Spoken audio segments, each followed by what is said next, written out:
Chapter 204.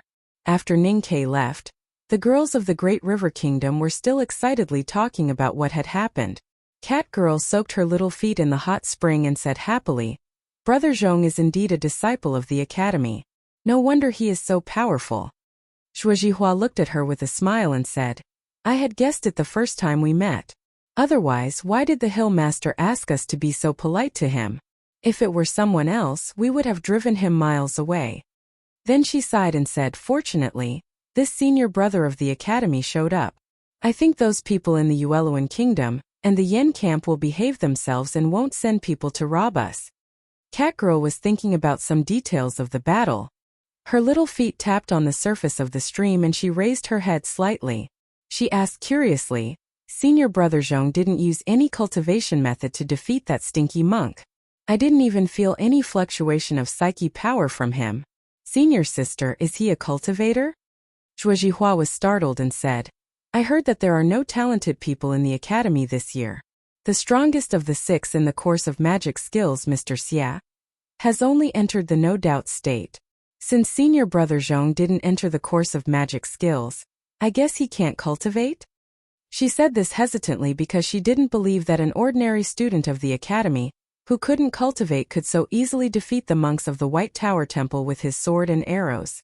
In a quiet corner of the yellow cloth, the hot spring and the hot spring gathered and dispersed. The winter sun shone down from the treetops, gilding everything with a layer of dazzling halo. The black-haired girl in white seemed not to hear the conversation of the girls. She calmly held the brush and slowly wrote.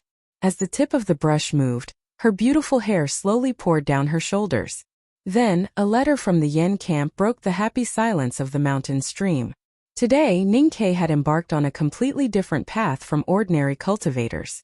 He always held himself to the principle of cultivation without the purpose of defeating the enemy is a waste of time, and constantly tried to learn in his daily cultivation life and combat practice. In a sense, although his state of cultivation was still ordinary, he could already be called a master, especially when facing ordinary cultivators. If he had accompanied Cao Xiaoshu to fight the Spring Breeze Pavilion, it would have been much easier to face the swordsmen of South Jin Kingdom and the monks of Yueluan Kingdom. If he had been asked to kill the swordmaster in the lakeside house in Chang'an City, he would not have been so badly injured. Of course, if he were to encounter those grand cultivators in the Knowing Destiny state, or powerhouses like Prince Longqing or Wang Jinglu, no matter how fast his reaction was or how powerful his fighting style was, he would still be scared witless and fall to the ground, waiting to be beaten to death, no matter how fast his reaction was or how powerful his fighting style was. However, if Ninkei really met such a powerhouse in the wilderness, he naturally had other means.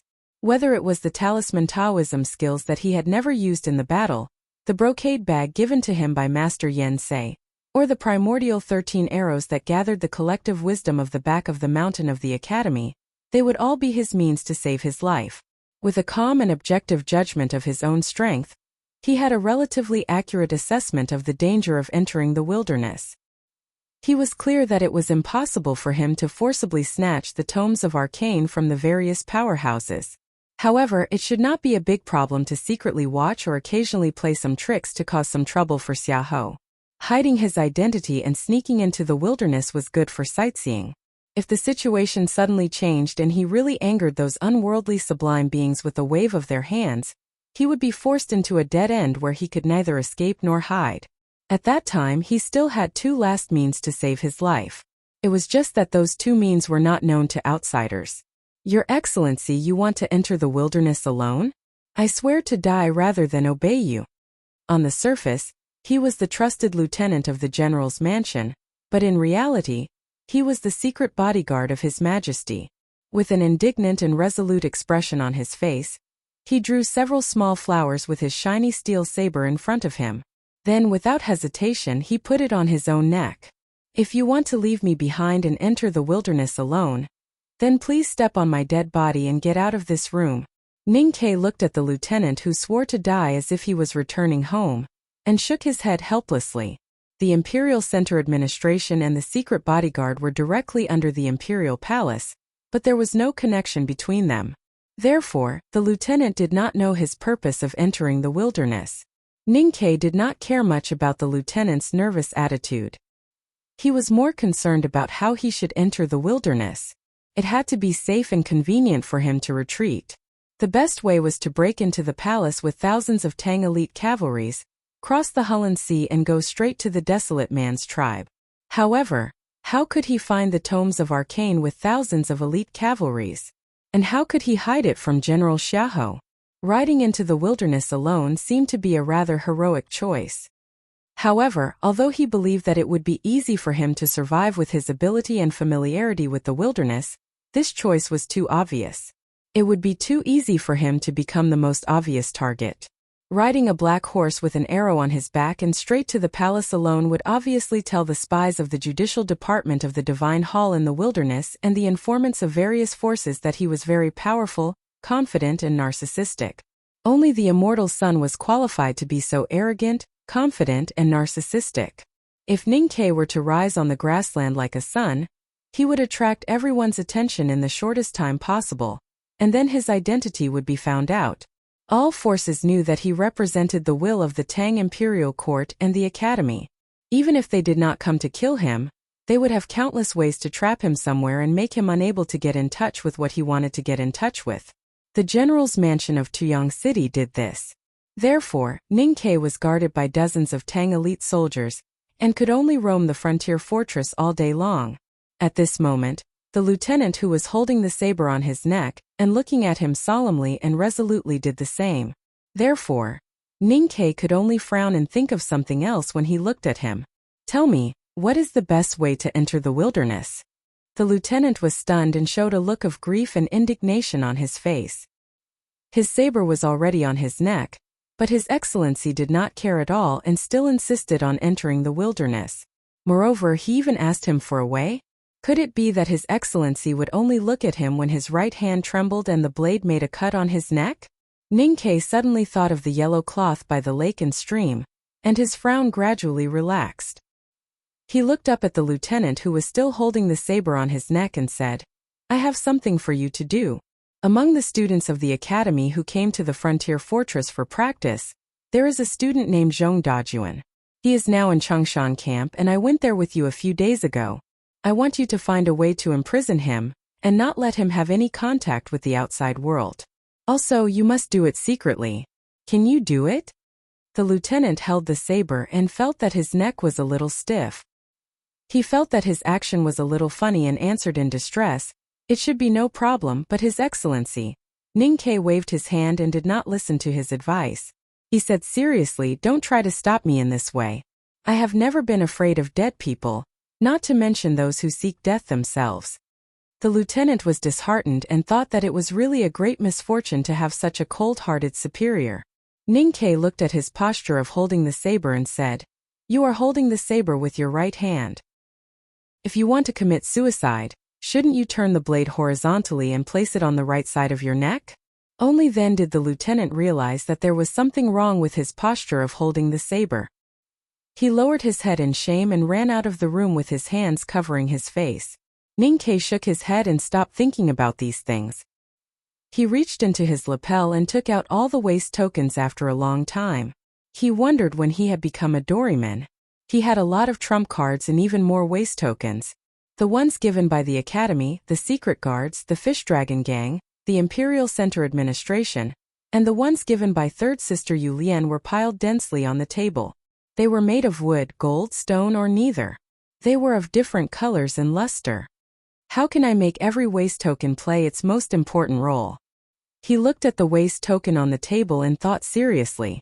The waist token of the Secret Guards was useless on the grassland, but there must be spies of the Imperial Court in the left King's Palace.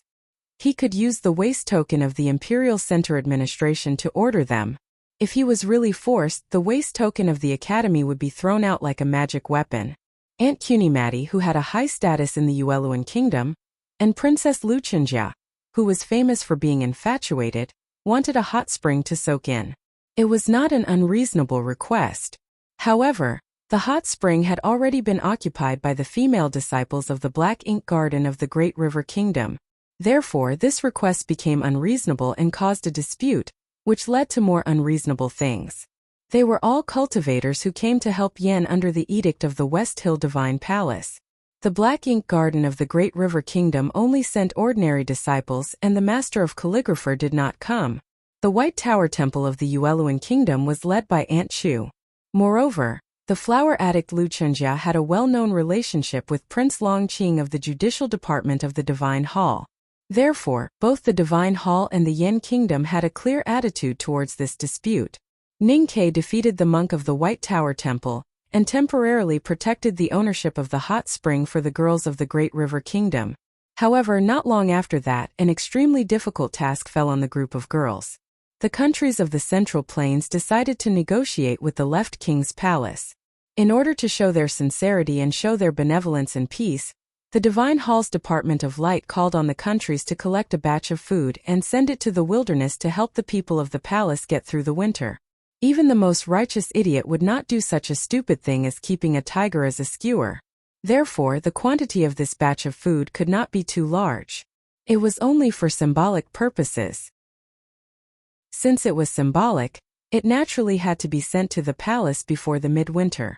However, it was freezing cold and deep into the wilderness. They could encounter the horse gang at any time. It was difficult and dangerous, especially when the commander of the coalition army was only willing to send a small number of cavalries to escort the food. This task seemed even more terrifying. It was the girls of the Black Ink Garden of the Great River Kingdom who accepted this task. The girls of the Great River Kingdom followed the cavalries to escort the food to the wilderness. Naturally, they could no longer occupy the beautiful hot spring by the lakeside. No matter what danger they would encounter on the way, it would be their own responsibility. Cat Girl said angrily, "This is too much. We should reprimand the Divine Hall." A female disciple said sadly, "This transfer order may have the intention of the Divine Hall." Cat Girl opened her eyes wide and did not understand her senior sister's words. How could the Haotian Taoist Divine Palace, which was sacred and righteous in the hearts of the believers in the world, do such a thing? Zhuo Jihua said bitterly, "Prince Long Qing is the future emperor's son-in-law of the Yueluan Kingdom. Who do you think the Divine Hall will support?" Although there is no evidence, we can guess the reason for this transfer order. Aunt Chu of the Yueluan Kingdom has always been very vengeful. But senior brother Zhong is a student of the academy, and he is in the Blue Water Battalion of the Dongshang Stockade Village. She can't do anything about it. Of course, she will vent her anger on us. Otherwise, how can she show her arrogance? The girls of the Great River Kingdom by the mountain stream thought of the danger they might encounter on the long journey and were very worried. They all looked at the black-haired girl sitting at the small table in the depths of the yellow cloth. "Hill Master, now that things have come to this, you must stand up and speak. In recent days, I have written it with the greatest perseverance and hard work. Day after day I am afraid of tomorrow. If I really can't write it, I will tell everyone. If I can write it, I will not say it. I am grateful." To be continued. If you like this work, please come to Chidian.com to vote for me. Your support is my greatest motivation.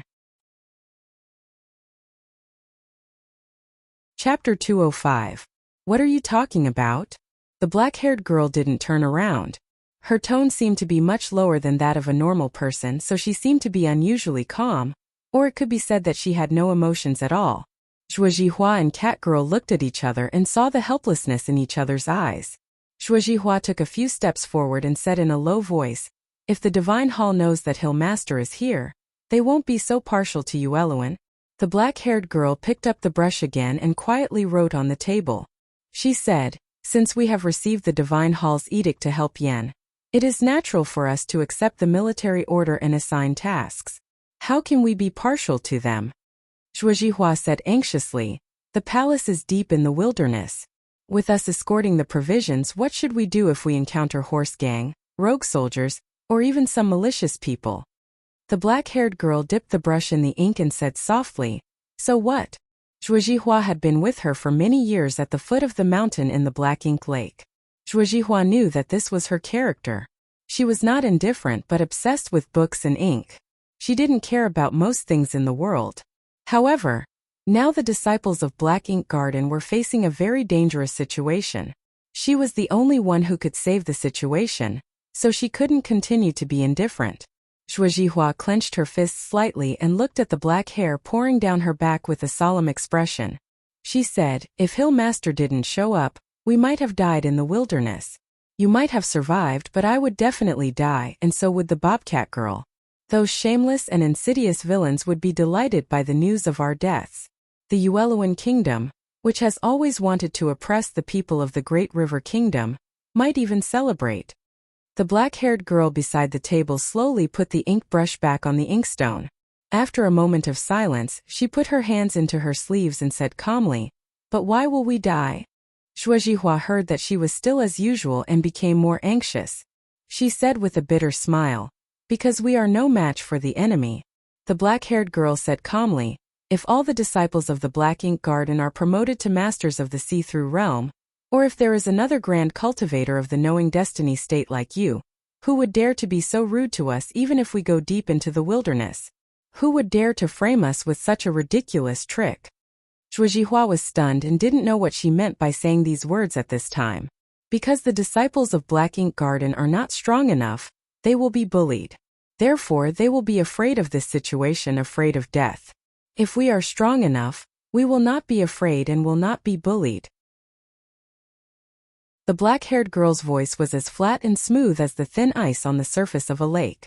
If you want to become strong, you must have the courage to face the trials. Why did no one in the world dare to despise the Chong, an academy? That's because their ordinary students also have to participate in the battlefield training and go to the most dangerous places to accept the test of life and death. When faced with difficult situations, don't always think of asking me to speak up.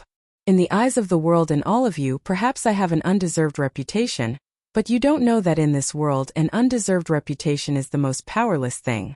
Power always lies in power itself, just like how the brush and ink always lie in the brush and ink itself. Cat Girl stood beside Zhuo Jihua and looked at the black-haired girl. She couldn't help but frown and ask, "Senior sister, your realm is already so high. Isn't it powerful enough?" The upper see-through state. It sounds really good. The black-haired girl said calmly, "Wang Jinglu of the Tang dynasty is known to be invincible below the knowing destiny state. Prince Longqing is only one step away from the knowing destiny state. Yi Hongyu, the Tao addict, even Prince Longqing is afraid of her. What is the upper see-through state?" These three people were the strongest in the young generation of the world. She mentioned them indifferently. Although she was warning her fellow disciples, she also revealed an aura that she was naturally qualified to be compared with these three people. Cat Girl listened to these words and stuck out her tongue. She said, "Senior sister, what you said is not reasonable. Even if these three people have a high state, they are just similar to you. If you want to say that they are more powerful, they are only grand cultivators in the knowing destiny state. But the problem is that such grand cultivators are either great divine priests of the divine hall or peerless figures like Uncle Master who founded a sect. Ordinary people can't meet one in their lifetime. How can they be so easy to meet?" The little girl's words were right. Grand cultivators in the knowing destiny state were like divine dragons in the world. They were known but could not be met. They occasionally showed their faces in the clouds and instantly hid in the deep mountain courtyards. It was extremely difficult to meet them. However, if Ning Ke heard these words, it would be difficult for him to have any sympathy.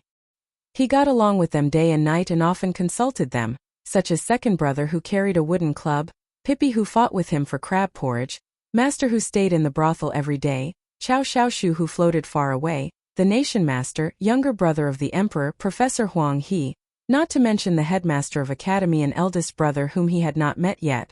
Grand cultivators in the knowing destiny state. What was the difference between them and cabbages everywhere in the field? The black-haired girl had made up her mind. Although the girls of the Great River Kingdom still had many ideas in their minds, they had to keep them and began to prepare for departure. However, standing by the lake, looking at the distant wilderness which was more mysterious and dangerous than before, Zhuo Jihua could not help but show a worried expression on her face.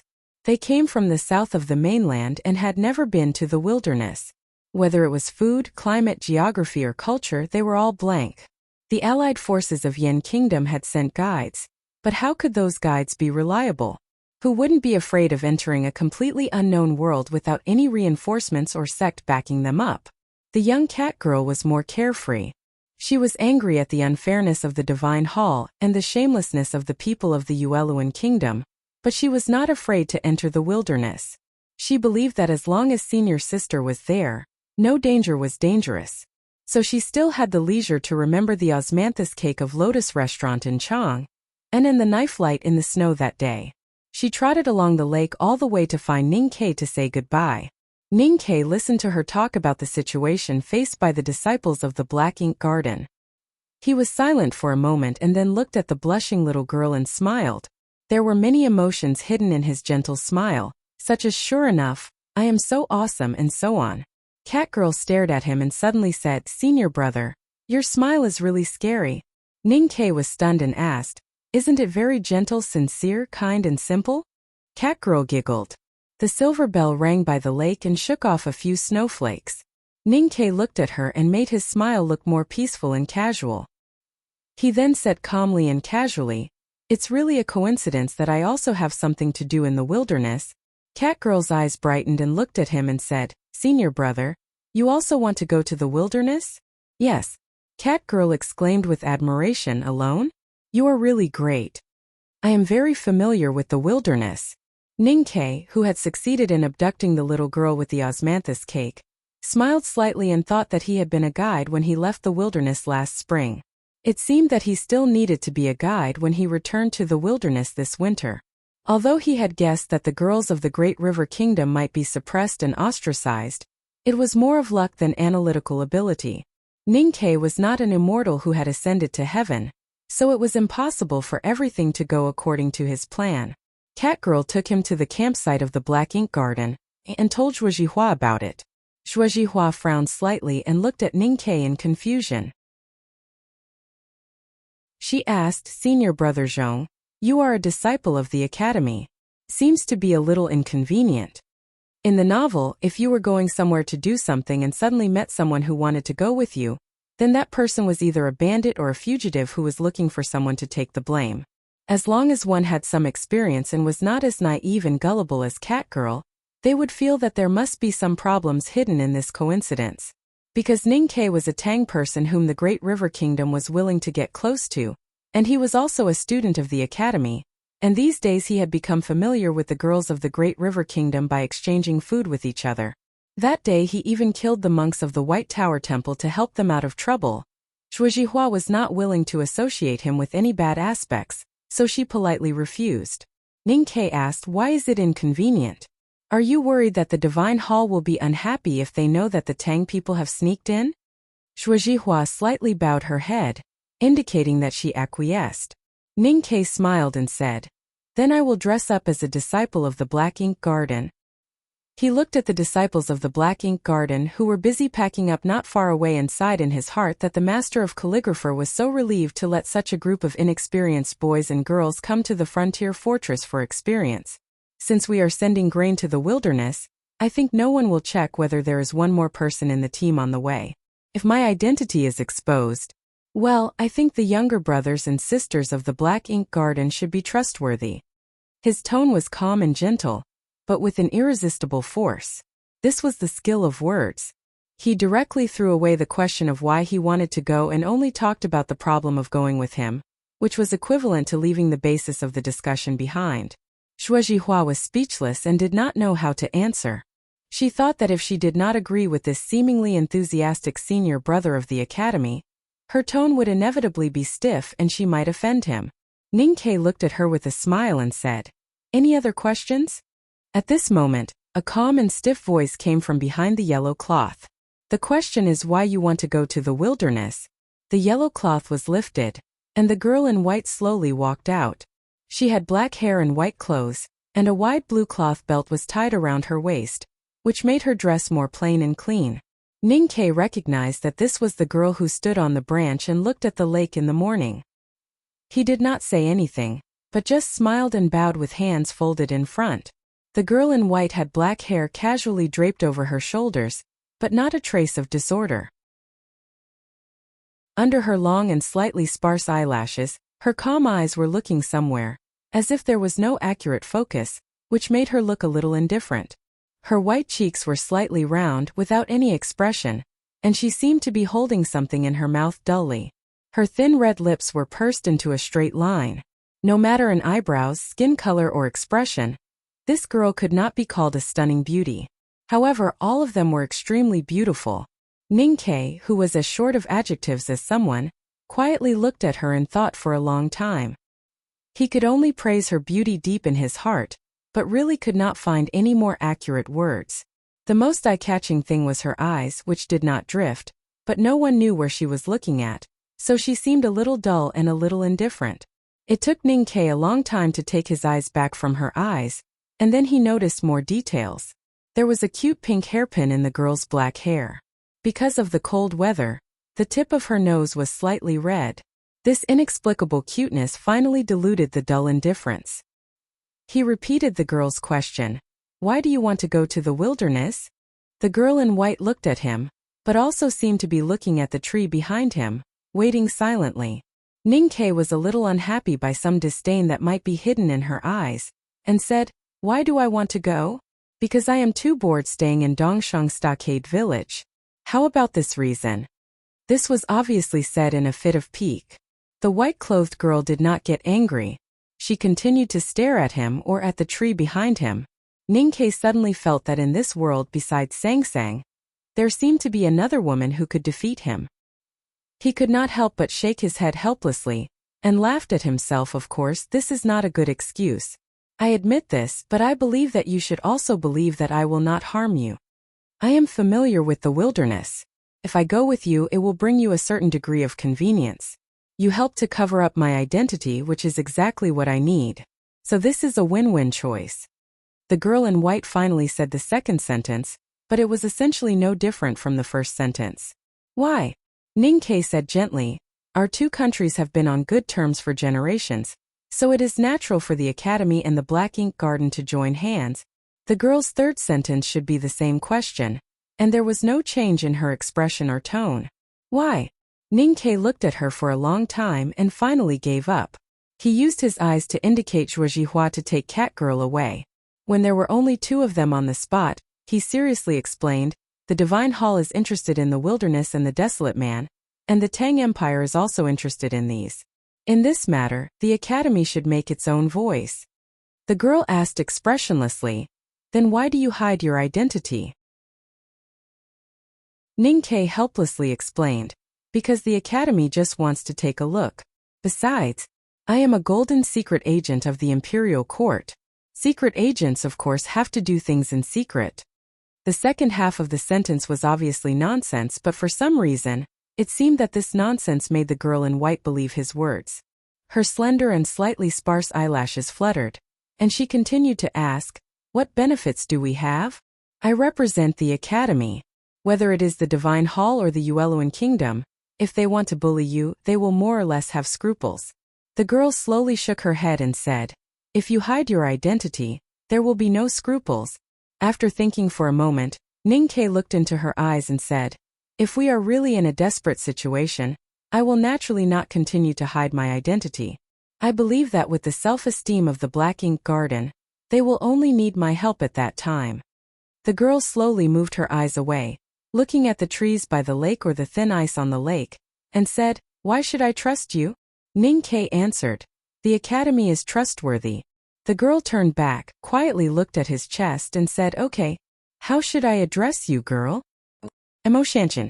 Emo Shanshan from Mogan Mountain. Ning-Kei thought that the mountain behind the Black Ink Garden was called Mogan Mountain. If the ink was dry, how could the master of calligrapher, Lord Wang, write? Wouldn't the famous calligraphy addict cry?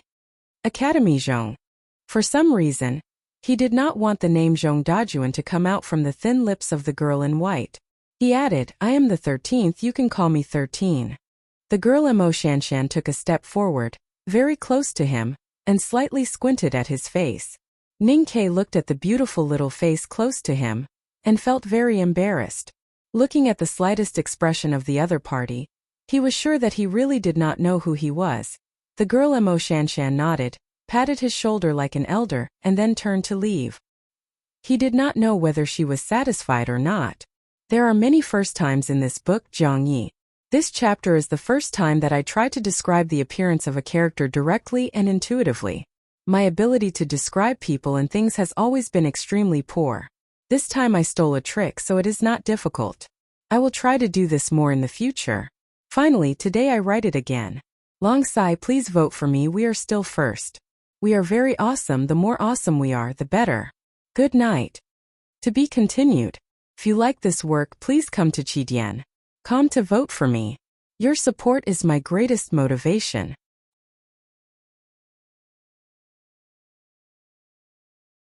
Chapter 206. Emo Shanshan was both satisfied and dissatisfied. She was satisfied that Ning Ke didn't know her. Then there would be less noise and trouble. She was dissatisfied that Ning Ke didn't know her, so she had to overturn some of her original ideas. Because of some conflicting feelings, she didn't know what to say. She had to imitate her master's usual behavior, gently patting his shoulder, and then turned away. Looking at her back, Ning Ke thought that this girl from Black Ink Garden was really proud and indifferent to the extreme. Noticing his expression, Cat Girl was worried that he would misunderstand her senior sister and be unhappy. However, it was not convenient for her to explain for her senior sister, so she could only snort angrily and leave. I don't doubt senior brother Zhong's identity as a student of the academy. The other party is from the Chong, an academy, so there should be no problem. But senior brother Zhong is a Tang. He has countless ways to enter the wilderness. He can go with the Yen army or the Tang imperial court's envoy. But he has to hide his identity and follow us into the wilderness. Shuo Jihua looked at Emo Shanshan beside her by the fire at night.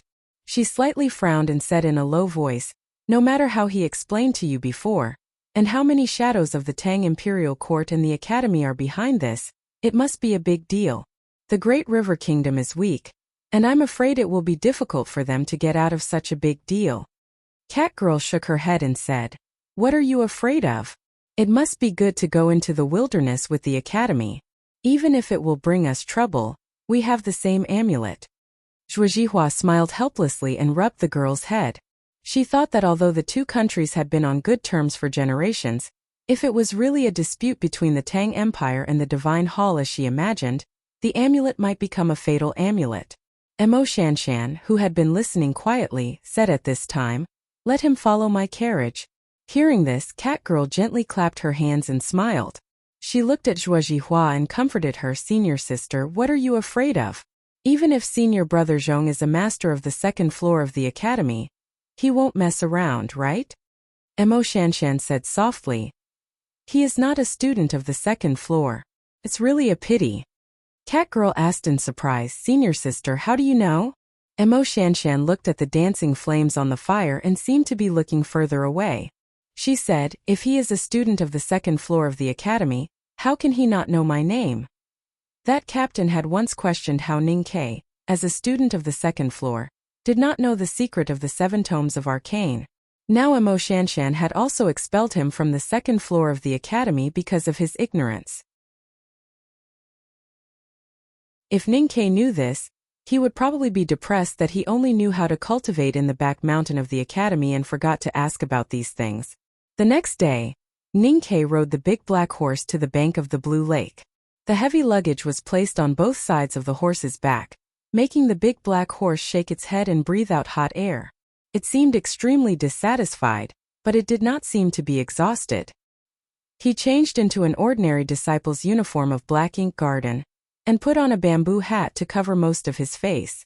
Ning Ke was still not satisfied, so he took out the mask that Sang Sang sewed by herself from his luggage and put it on carefully.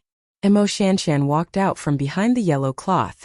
Today she did not wear the plain white dress, nor did she wear the wide blue belt around her waist. Like other girls from the Great River Kingdom, she wore a plain wide skirt and a bamboo hat with a veil hanging on the top of her head. Her beautiful eyebrows and eyes were all hidden behind the veil, and could not be seen clearly. Both of them wished they could change their faces and make themselves the most inconspicuous. However, they had seen each other's true faces, so they suddenly found that the other had the same idea as them. They could not help but feel a little strange. The two looked at each other and did not speak. Then they brushed past each other. At that moment, Ning Ke noticed that the girl's gaze hidden behind the veil did not completely fall on him. He could not help but frown, thinking that she actually wanted to show her disdain to him through the veil.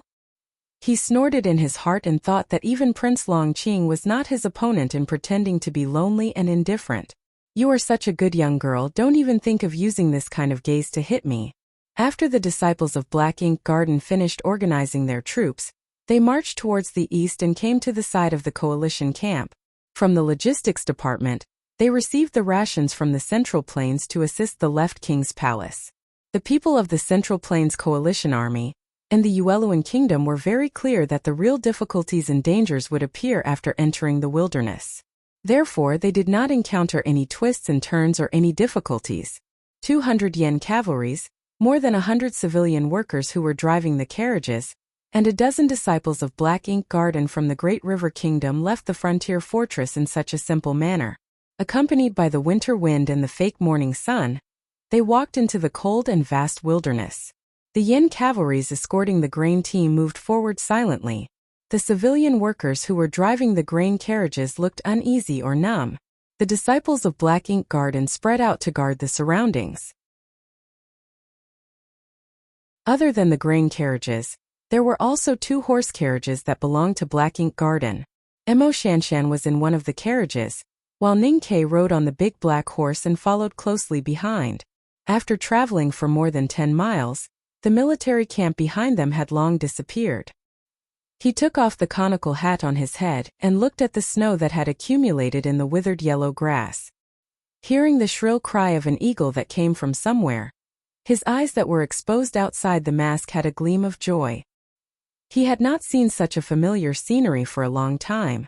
Even the slight pain caused by the cold air entering his lungs made him feel as if he had returned home. For the next few days there was nothing much to be done. The troop that was moving slowly on the wilderness could also drag out a large amount of dry dust. It was quite imposing. They did not encounter any blind horse bandits or wandering soldiers, nor did they encounter any strange things. Since the Divine Hall had assigned such a difficult task to the Black Ink Garden, they had intended to make things difficult for them. On the surface they had done it well. The highest authority of the grain delivery team was also given to the Black Ink Garden. The 200 yen cavalries and grain wagons had to listen to the orders of these girls. When Commander Ninkei came to the side of the horse carriage and said a few words to Emo Shanshan through the window, the originally arranged yen army guide was officially laid off. The route of the troops, the choice of camp, and the arrangement of time were all decided by him. Under his command, the troops walked strictly along the surrounding hills of the Kidney Sea. Even though they could not find water every day, at least they could ensure an adequate supply of firewood. The troops set up camp very early every day. Just after noon, Ninkei requested to find a campsite and began to prepare to rest. The leader of the yen cavalries once raised an objection. He thought that the distance they traveled each day was too short. According to the current speed, it would be too late by the time the grain team reached the palace. It was not a big deal if the tribes and herdsmen starved to death, but if it affected the negotiation between the Divine Hall and the palace, it would be a real problem. The girls from the Great River Kingdom did not care about the leader's objection. In their opinion, since the Hill Master had decided to let the senior brother of the academy take charge, they should just listen to him. There was no need to say so much. As long as they could enter the wilderness safely and return happily, they did not care whether the Divine Hall would be angry or not. Even though it was winter in the wilderness, it was not too cold yet. The withered grass, barnyard branches, and snow along the way looked boring, but to these girls from the south, it was still a fresh journey. Even though Ninkei had never been to the wilderness east of Min Mountain, this kind of scenery and this kind of journey were not fresh at all. He had done it countless times, such as giving directions, setting up camp, feeling the wind direction, and looking at animal dung. Most of the time, he rode the big black horse slowly and freely. The big black horse's bridle was specially made, so it could freely lower its head and nibble the grass while walking. His body and soul were also specially made. In this silent and boring journey, he calmly felt the cold heaven and earth, looking for the inspiration to break the realm. Occasionally, he would take Catgirl to shoot a few gazelles, improving the lives of others. What a beautiful winter scenery of the wilderness! What a beautiful sightseeing trip in the wilderness! Before and after Ningke entered the wilderness disguised as a disciple of the Black Ink Garden, there were many powerhouses from the Central Plains who entered this mysterious and difficult territory. Among these powerhouses, there were powerhouses from the border army of the Tang Empire, monks from the White Tower Temple of the Yueluan Kingdom, men from the Sword Garret of the South Jin Kingdom, and executioners from the judicial department of the Divine Hall who were known for being cold-blooded and serious. Prince Longqing was naturally the best of these powerhouses. At this moment, no one knew where he was standing in the wilderness, what scenery he was looking at, and what kind of thoughts he was thinking about. But not many people knew that the real ruler of the judicial department of the Divine Hall, the powerhouse who suppressed Prince Longqing to the point that he could hardly breathe, had already received the order of the great divine priest of judgment and entered the wilderness alone a few months ago. As the Tao addict, Yi Hongyu, who was recognized as the most diligent and powerful among the 3 addicts in the world, was now standing on the top of a meadow outside the white cloth of the left king's palace, looking at the night sky in the north with no expression. No one knew what she was thinking at this time, but it must be that she disdained to think about the whereabouts of Prince Longqing and his subordinates. Let's go back a few months to the scene when she just left the Peach Mountain of West Hill. Her red dress floated out of the magnificent Taoism temple, like a gorgeous cloud of fire. The great divine priest of judgment sat indifferently on the throne carved from the whole piece of South Sea black jade. He slowly moved his eyes back from the bead curtain, closed his eyes and whispered, "How is the great divine priest of light now?" The priest standing respectfully below the throne heard the word, "Great divine priest of light," and his body suddenly stiffened. He lowered his head and replied, as usual, "He recites the doctrines and classics every day. Seems there is nothing unusual." The Peach Mountain of West Hill was also known as the Divine Mountain. On the south side of the mountain facing the sun, thousands of pink peach trees bloomed. The Taoism temple hidden between the peach trees grew higher and higher, appearing extremely magnificent and solemn. On the other side of the mountain was a precipitous cliff. The smooth boulder looked as if it had been carved out by a god. There were almost no cracks or soil. Not to mention peach blossoms, even a weed could not survive on it. Even weeds with the most stubborn vitality could not stand firm on the rock walls, but humans could. Countless years ago, the most devout believers of Haotian Taoism, under the inspiration of fanatical worship, used the most primitive tools and the most primitive methods, and forcibly dug dozens of steep stone paths through the cliff with their own hands. In the process of building these stone paths, countless people fell off the cliff, and their corpses were hard to find. But in the end, the believers still did what they wanted to do. This was probably the real reason why human beings were superior to all things in the world. The middle-aged priest walked slowly on the steep stone path.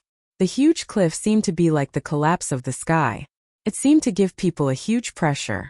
Even in front of the throne of the great divine priest of judgment, he could still stand a little straight, but he completely bent down on the stone path, almost like an ant crawling on the stone path.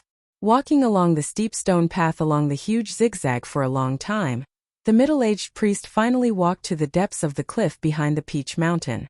This place had been surrounded by clouds all day long. There was no sunlight all day long, and it was difficult to see 5 fingers. He could only feel the wetness around him and the sound of water coming from somewhere. There was a door in the depths of the fog. The middle-aged priest stood in front of the door silently for a moment, and then pushed the door open and entered. Behind the door was a gloomy world. A faint smell of blood reverberated in the dry passage. The dim yellow light shone on the iron wall, adding a strange and heavy feeling to the complicated and beautiful fu lines on the wall. This was the Yu prison, a place that millions of Haotian believers had never heard of. This place was responsible for detaining the remnants of the devil's doctrine and sinners, who were judged as heretics by the West Hill Divine Palace. Only those sinners who were so sinful that even burning could not cleanse their filth were qualified to be locked up here. Haotian Taoism had been established on the Peach Mountain for many years. In this long time, none of the sinners who were locked up in the Yu prison had ever been able to escape. This was because those who were powerful enough to escape from the Yu prison would not be captured alive by the Divine Hall. If they could not escape, they would never be able to escape. They could only live in the darkness and isolation from Haotian, painfully and helplessly for the rest of their lives.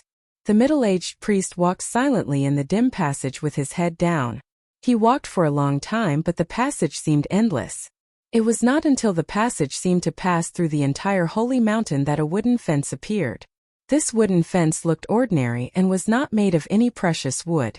There was no fu written by a divine talisman master on it. The gap between the wooden bars was very wide enough for a person to walk out. However, it was precisely this wooden fence that imprisoned a certain someone for 14 years. The middle-aged priest lifted his robe and knelt in front of the wooden fence.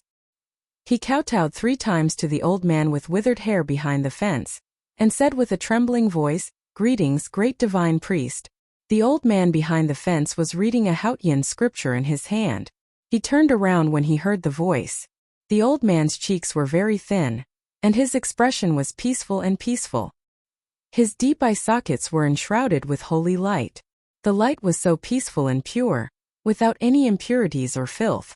It was as if it could see through everything in the world, and see the darkness between the appearance and the heart of everyone. It was incomparably bright. I don't know if I have time to write it tomorrow. If there is no annual leave announcement, I will try to write one more chapter before I go home. To be continued. If you like this work, please come to Chidian.com to vote for me. Your support is my greatest motivation.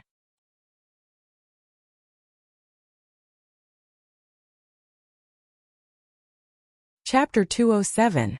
Hautian was the supreme and the only faith in this world.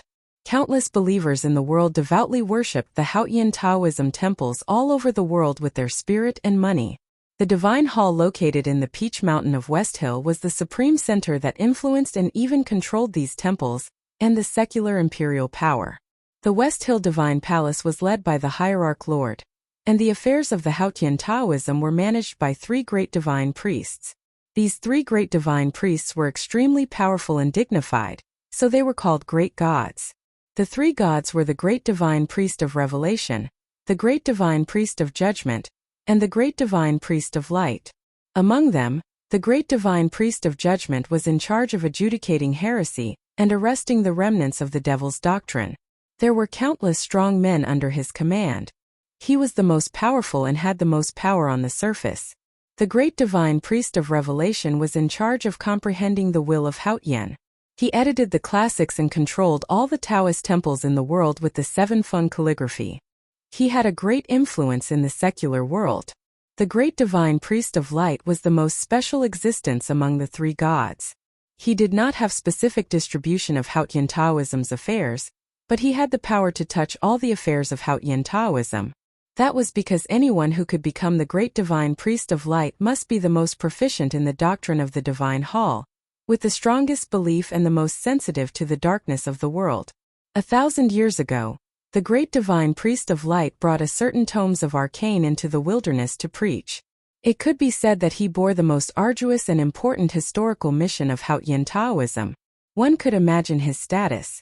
No one knew why the great divine priest of light gave up Hautian's divine favor and created his own sect. He created a devil's doctrine in the world and fought against Hautian Taoism until today. Even though it was severely suppressed by the West Hill Divine Palace, it was still not defeated. One could imagine how powerful it was. The successive great divine priests of light of the West Hill Divine Palace were all great figures.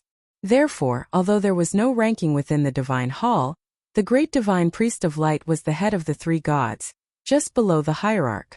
Over the years, there were occasionally letters of authorization issued in the name of the 3 divine priests of West Hill. However, no one outside of Peach Mountain knew that the respected great divine priest of light was imprisoned by the Divine Hall in the secluded prison at the foot of Peach Mountain. Moreover, he had been imprisoned for 14 years.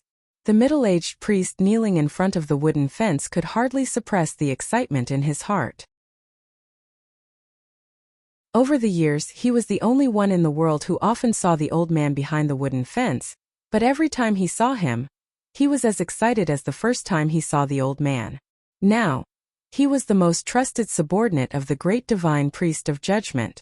Even the 2 priests, Yi Hongyu and Prince Longqing, would not underestimate him. However, no matter how high his status was, as long as he walked into the dim Yu prison and came to the wooden fence, He felt as if he was still the young man who had just come to Peach Mountain from the Song Taoist temple in the East Sea, and the old man behind the fence was still the high-status and beloved great divine priest of light. The middle-aged priest believed in Haotian and yearned for the light. He was willing and only willing to devote all his love and reverence to the old man who had guided him onto the bright path, even at the cost of his life and soul. The old man looked at the middle-aged divine priest calmly. The wrinkles on his face were as dense as the wood grain on the fence. The expression on his face was extremely gentle. There was no trace of the wisdom and majesty of the great divine priest of light in the past. The middle-aged priest touched his forehead to the ground and said softly. The great divine priest of judgment asked, "So I came to see you." The old man said, "Even if you don't come to see me, I still want to see you." The middle-aged priest was shocked and said in a trembling voice, "Great divine priest, what did you see?" The old man slowly turned around and looked out from the tiny glass hole in the room. Outside the hole was a deep fog and no sunlight could be seen, but he knew that it was the north. The holy light in the old man's sunken eye sockets gradually dissipated. The black pupil was strangely enlarged and occupied the entire eyeball, looking like a transparent black jade without a speck of dust. I saw the shadow of the night appear in Chang'an City. Hearing this, the middle-aged priest who was kneeling outside the wooden fence trembled. The great divine priest of light, who had been imprisoned for many years, was still the great divine priest of light. Every word he said naturally had its own reason. For the middle-aged divine priest, there was almost no difference from the will of Haotian. The great divine priest of light did not have the ability to predict the operation of all things in the world. That was the God-given ability of the great divine priest of revelation. But as a priest with the purest and firmest Taoist heart and light in every hair and drop of blood, he had a very special ability to see the real darkness of the world. Many years ago, he once saw the shadow of the night floating from the wilderness to the Tang Empire. It was because he firmly believed in this that the West Hill Divine Palace did so many things in that powerful empire in the north at all costs. However, it was very strange that because of that incident, he who had a high position in the Divine Hall was instantly beaten down to the dust. Facing the wrath of the Hierarch Lord, especially the gaze of the Taoist in indigo, as powerful as he was and as intelligent as he was, he could not do anything to resist. Thus, he became an unknown prisoner in the foothills of Peach Mountain. The middle-aged priest asked for instructions in a trembling voice. This matter should be reported to the great divine priest of judgment. No, the Hierarch Lord. The old man looked at him with a smile and shook his head, saying, "This hall," with a faint sigh. The dust on the fence flew up, and the temple at the back of the hall, it has already fallen and decayed. The great divine priest of light, who had been imprisoned for many years for no reason, had the right to coldly criticize the divine hall and even the Taoist temple. However, although the middle-aged priest respected him, he did not dare to reply. He raised his head and after a moment of confusion, he could not hide his excitement and said in a trembling voice, "Are you leaving?" The old man looked at him quietly. His sunken eye sockets had returned to their original state, and the holy radiance made his eyes look indifferent and hollow. His dry lips trembled slightly, and he said emotionlessly, "You will die. Many people will die. There are many people in the divine hall like me who are willing to give up their lives." The middle-aged priest did not hesitate and said firmly, "For the light to come to the world." After being imprisoned for 14 years, he finally decided to escape the prison of the divine hall because of the darkness he saw. The old man quietly looked at the middle-aged priest who was kneeling outside the fence. It was as if he was seeing the young Taoist priest whose eyes were full of awe and worship many years ago. The wrinkles on his face became deeper and deeper, filled with compassion and compassion. One night, the old man got up and walked to the row of seemingly loose and low wooden fences. He quietly looked at the fence and looked at it for a long time, which he had accompanied for 5,000 days and nights. Then he said one sentence. "I have no confinement in my heart. How can the confinement stop me? My Taoist heart is bright. How can the light stop me?" After saying this, the old man reached out and pushed the wooden fence. His action was ordinary and casual, as if he was not trying to get rid of the years of confinement, but just wanted to leave home and push open the creaking wooden door. The old man's fingers touched the wooden fence. The wooden fence silently broke into powder and turned into countless shining dust particles that drifted everywhere. Then, like a group of fireflies, they drilled out of the small stone hole. The great divine priest of judgment, who was quietly sitting on the South Sea seat of heavenly black jade with his hand supporting his chin, suddenly stiffened. Two tiny specks of light suddenly appeared in his majestic eyes that were as deep as the sea. Puff! Thick blood spurted from his lips and dripped on the dark red divine robe. The fireflies drilled out of the small stone hole and entered the night fog. Like pouring oil into a fire, they ignited everything around them, especially the tiny particles in the haze. The dark valley that had never seen light suddenly burned. This kind of burning had no heat or destructive power, only brightness. The burning mountain fog instantly spread up to the south of Peach Mountain and among the Taoist temples. In the deep night, the whole Peach Mountain was burning, especially the divine hall of light, in which Taoist chanting echoed, solemn and compassionate, shining. At the highest point of Peach Mountain, there was a pure white divine hall. A thunder-like roar sounded in the divine hall. With the thunder-like roar, the invisible flame between Peach Mountain was gradually extinguished. The roar in the highest divine hall gradually became lower. The ending sound was lingering. The ending sound was faint. There was an island far away in the southeast. The storm in this ocean was more terrible than in the storm sea. No fishing boats or merchant ships had ever come here. There had never been human footprints on this island before. A skinny Taoist dressed in green stood on a high reef. The terrible waves kept hitting the bottom of the reef, making a thunder-like sound. The island was shaking, but he seemed to feel nothing. The Taoist in indigo quietly looked at the depths of the ocean, watching the hot fog that was evaporated by the lava of the underwater volcano. Suddenly, he seemed to have sensed something and turned his head to look at the distant land that he could not see. After a long time, the Taoist in indigo sighed and shook his head. That night, 14 divine priests in Peach Mountain turned into ashes in the light. That night, a total of 300 people from the Divine Hall of Light were executed. That night, the great divine priest of light, who had been imprisoned for 14 years, successfully escaped from the West Hill Divine Palace. He was the first prisoner in history to leave the U prison behind Peach Mountain alive. Dusk was the warmest time in the wilderness in winter. The red sunset hanging over the long grass in the distance emitted the last light of the day. Although it could not melt the snow, it could add some redness to the cheeks of travelers.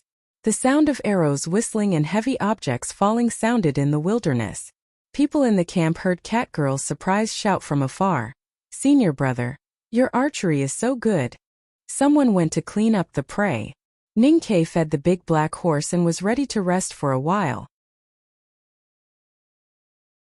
When he passed by the carriage, he found Emo Shanshan beside the window, concentrating on writing in the last afterglow. "Be careful of hurting your eyes." He stood beside the window and said kindly. Emo Shanshan looked up at him coldly, as if he was air. Ninkei had been in the wilderness for some days and found that the girl was so proud that she never looked at him directly. He was a little unhappy and thought that he did not even care about the pride of the Tang princess. How could he be defeated by her? So he did not bother to look at her directly. He leaned against the window and squinted to see her writing. His eyes did not fall on the paper, but on her face. He found that her slightly round face was full of concentration and forgetfulness. Ninkei agreed that she was the most beautiful when she was serious. Once he picked up the brush, he often forgot everything around him. So when he saw the girl concentrating on writing calligraphy, his impression of her inevitably improved. "I didn't know that you are a guy who is obsessed with books. Your writing is quite similar to my style." The young men of the Great River Kingdom were doing physical work, putting up tents and nailing stakes. Zhuo Jihua and other female disciples were piling firewood to make a fire and cooking. Hearing Ninkei's comments, they did not know why they laughed. They covered their mouths and looked at Ninkei, but did not say why they laughed. Ninkei was a little embarrassed. To cover up this embarrassment, he looked up at the sky and found that a few grain-sized stars appeared on the edge of the wilderness, looking at the sunset across the sky. He subconsciously sighed. There is still no moon. Inside the window, Emo Shanshan put down the brush on the inkstone and followed his gaze. She asked dully, What nonsense are you talking about? Ning Ke was slightly startled and thought of something. A smile gradually appeared on his cheeks. Mo Shanshan looked at his side face through the window. The breeze on the wilderness blew his hair and a lovely little dimple vaguely appeared. She suddenly found that this guy's smile at this time was so sincere and sincere. Suddenly, Ning Ke put his palm on the window and his body swept up and disappeared. A light sound came from the top of the horse carriage. Mo Shanshan looked up and did not understand what it meant. In the wind of the wilderness, Ning Ke stood on the top of the horse carriage and looked at the smoke gradually rising under the round sunset in the distance. He gradually frowned and put his hand between his lips to blow a sharp whistle. The camp suddenly became quiet, and the war horses began to stir. Accompanied by the setting sun, Sang Sang ate noodles with fried eggs alone with relish. There was not a single green onion in the noodles because she did not like to eat green onion. The reason why she used to put green onion was that someone liked it. She put on Shinjinji Cosmetic Store's powder in front of the mirror alone, and there would not be someone who always laughed at her. She slept alone, rolling from left to right and from right to left. The bed seemed much bigger. On the bed, she kicked her legs and stretched her arms as she wanted. She no longer worried about who she would kick or hit. Living alone in Chang and city was very comfortable, but also very uncomfortable. Sang Sang lay on the bed and looked at the tree outside the window. She looked at the stars in the leaves and wondered why there was still no moon. What was the moon that the young master mentioned? Where was the young master at this time? Maybe because the bed suddenly became bigger and she was not used to it, Sang Sang did not sleep well all night like the previous days. She tossed and turned until dawn. She got up with a yawn and rubbed her face. She pushed the door open and went to the alley to buy a bowl of hot and sour noodle slice soup. Then she sat on the threshold of the old brush pin shop. In the bright light of the early morning she ate alone, tasteless.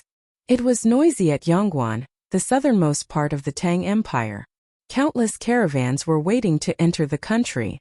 There was an ordinary horse carriage lined up according to the rules. In the carriage, there was an old man with withered hair and deep eyes resting. He opened his eyes and looked to the distant Chang and city in the north. His eyes were full of gentle and dignified light. Corrected a small mistake. To be continued. If you like this work, please come to Chidian.com to vote for it. Your support is my biggest motivation.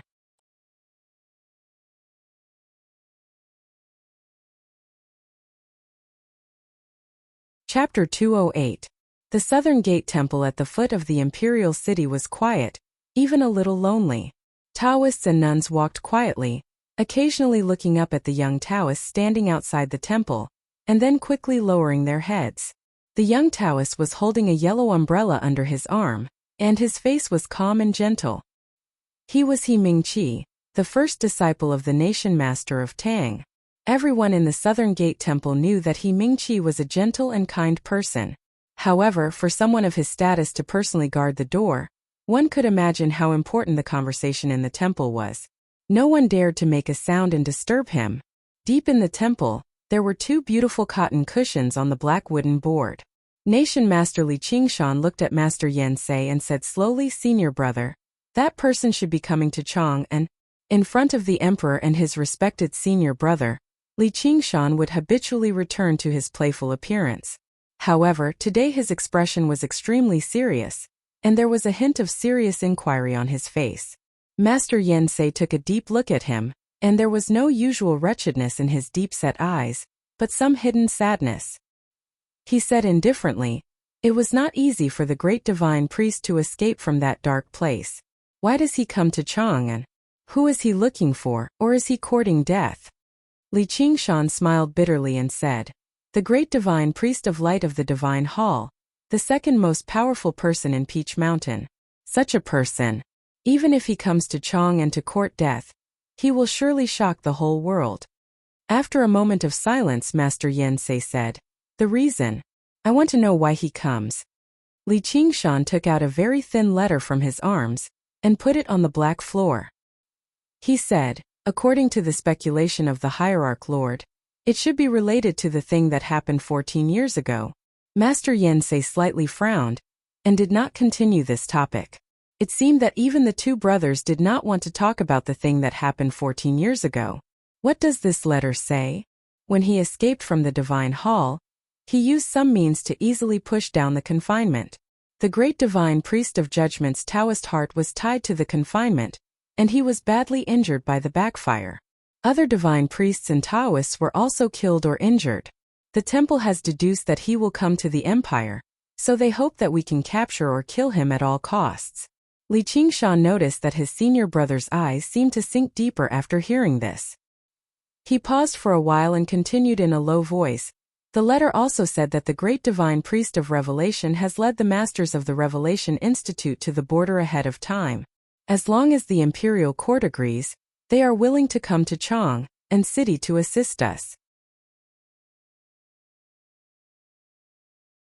If it weren't for the fact that the judicial department was injured and most of its power was invested in the wilderness, the Revelation Institute wouldn't have to deal with this matter.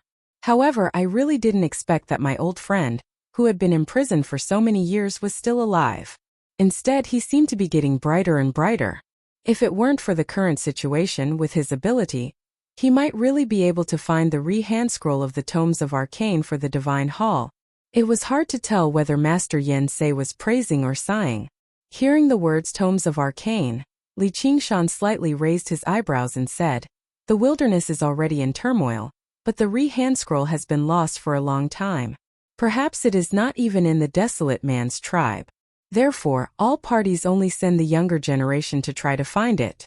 Senior brother, if your old friend reappears in the world, he will be much more important than the other side." Master Yen Sei shook his head and did not continue to discuss this issue. He asked, "What did His Majesty say?" At the beginning of His Majesty's ascension to the throne, when the imperial court was handing over to the man did such a thing in Chang'an City. His Majesty had long wanted him dead. But His Majesty's attitude was very clear. Even if he had to be killed, it could only be done by the empire itself. People from the Divine Hall were absolutely not allowed to enter the country and intervene. Li Qingshan looked at Master Yen Sei and said after a moment of silence, "Senior brother, you were very close to him at that time. You'd better leave this matter to me." Master Yen Sei shook his head and said expressionlessly, "Since it is a matter of Haotian Taoism, there is no reason to ask the academy for help. But it is impossible to kill him with the power of the South School and the Imperial Center administration." Li Qingshan said, "You can't judge things in the world only by impressions. Nothing is impossible." Master Yen Sei looked at him and said directly, "He used to be stronger than you. I believe he is stronger now than before." Li Qingshan smiled and said, "There were several very interesting stories recorded in the Huayang market of the South School. There was once a knowing destiny grand cultivator from the South Jin Kingdom, who was traveling in the Great River Kingdom. As a result, he was killed by a rascal who was greedy for money." Master Yen Sei knew what he wanted to express and could not help frowning. Li Qingshan filled the teacup in front of his senior brother and said with a smile, "Although I am not talented, I also entered the knowing destiny realm many years ago. As the nation master of Tang, I am much stronger than that rascal." Above the great god's throne and under the firmament, Master Yen Sei looked at Li Qingshan and said slowly, "Junior brother, you have to remember this sentence. Anyone who can sit on the three great divine thrones in the Peach Mountain is qualified to stand under the firmament and overlook the secular world. In Haotian Taoism, the hierarch's position is the most noble. But in terms of Taoist heart cultivation, the hierarch is not necessarily much stronger than the three great divine thrones. But the person you are determined to kill is the great divine priest of light, who is known for his wisdom and Taoist heart." Li Qingshan smiled and said nothing more. Yen Sei knew that he did not really listen to these words. He could not help but sigh in the bottom of his heart. Thinking of the temperament of his old friend, he shook his head and said, "Do your best. If it is not easy, don't worry about it. All the fate Haotian will arrange it." After Li Qingshan left, Master Yen Sei sat on the black wooden floor and was in a daze for a long time.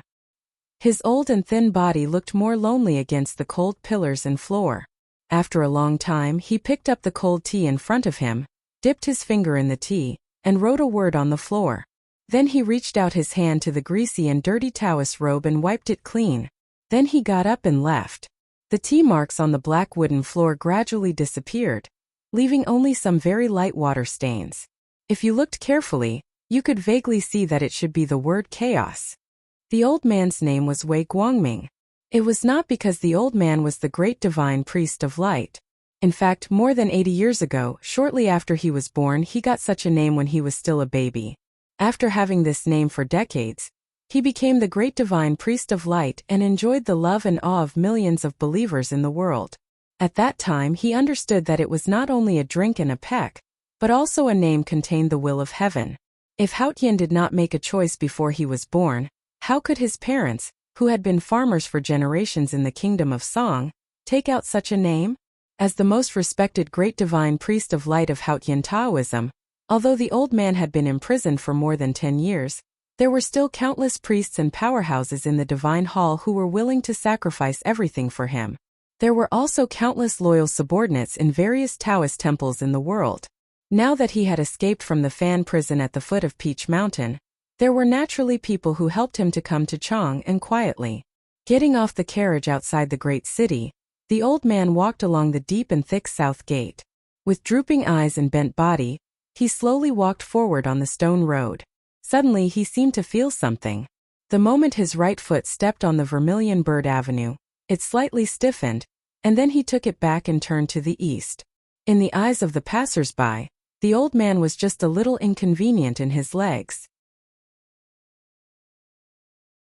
They did not notice anything strange, nor did they know that at the moment when the old man's right foot was about to step on the street, the vermilion bird painting deeply engraved on the stone ground far away from the Vermilion Bird Avenue slowly opened its eyes.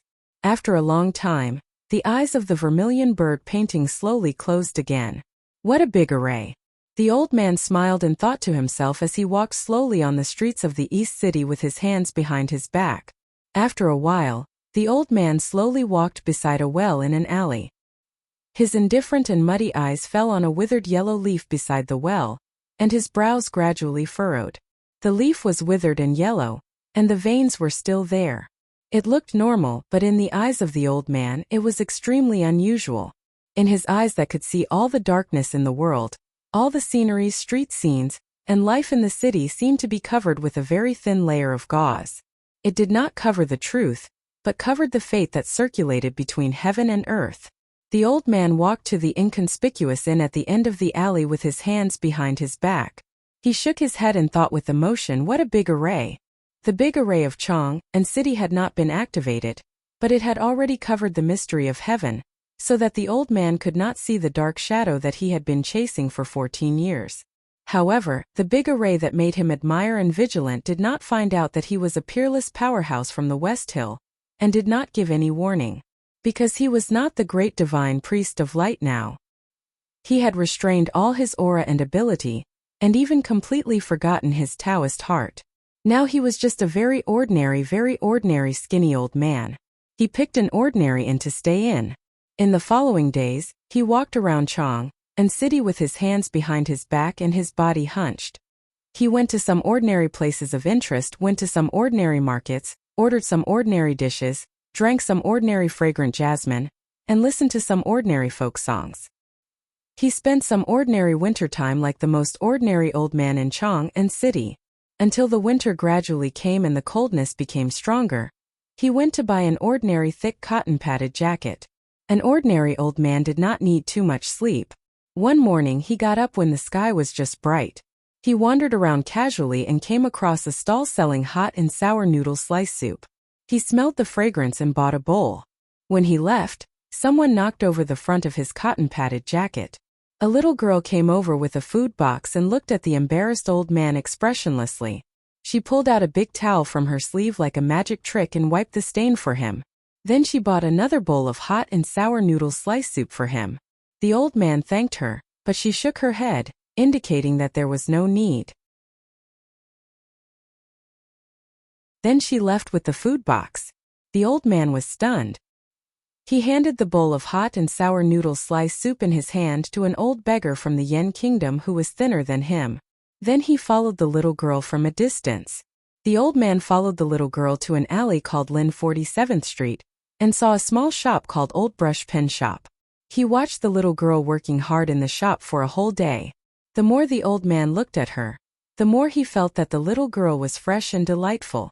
She was extremely clean from her appearance to her temperament, like an absolutely transparent glass bead. As long as there was a little sunshine, it would definitely shine brightly. The little girl's skin was a little dark, but it was also so clean and bright. So the great divine priest of light from West Hill stood in Lynn 47th Street and couldn't help admiring her with joy. It's been a long time. Brothers and sisters, I'm tired. I've had 10 days off. I'm not qualified to complain, so I can only talk about my thoughts. There are some problems with the internet at home, so I haven't been online these days. I'm a few days late. I sincerely wish everyone a happy new year and a healthy family. Finally, a more sincere thank you.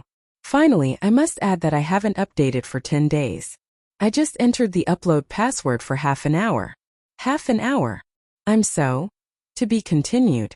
If you like this work, please come to Chidian.com to vote for me. Your support is my greatest motivation.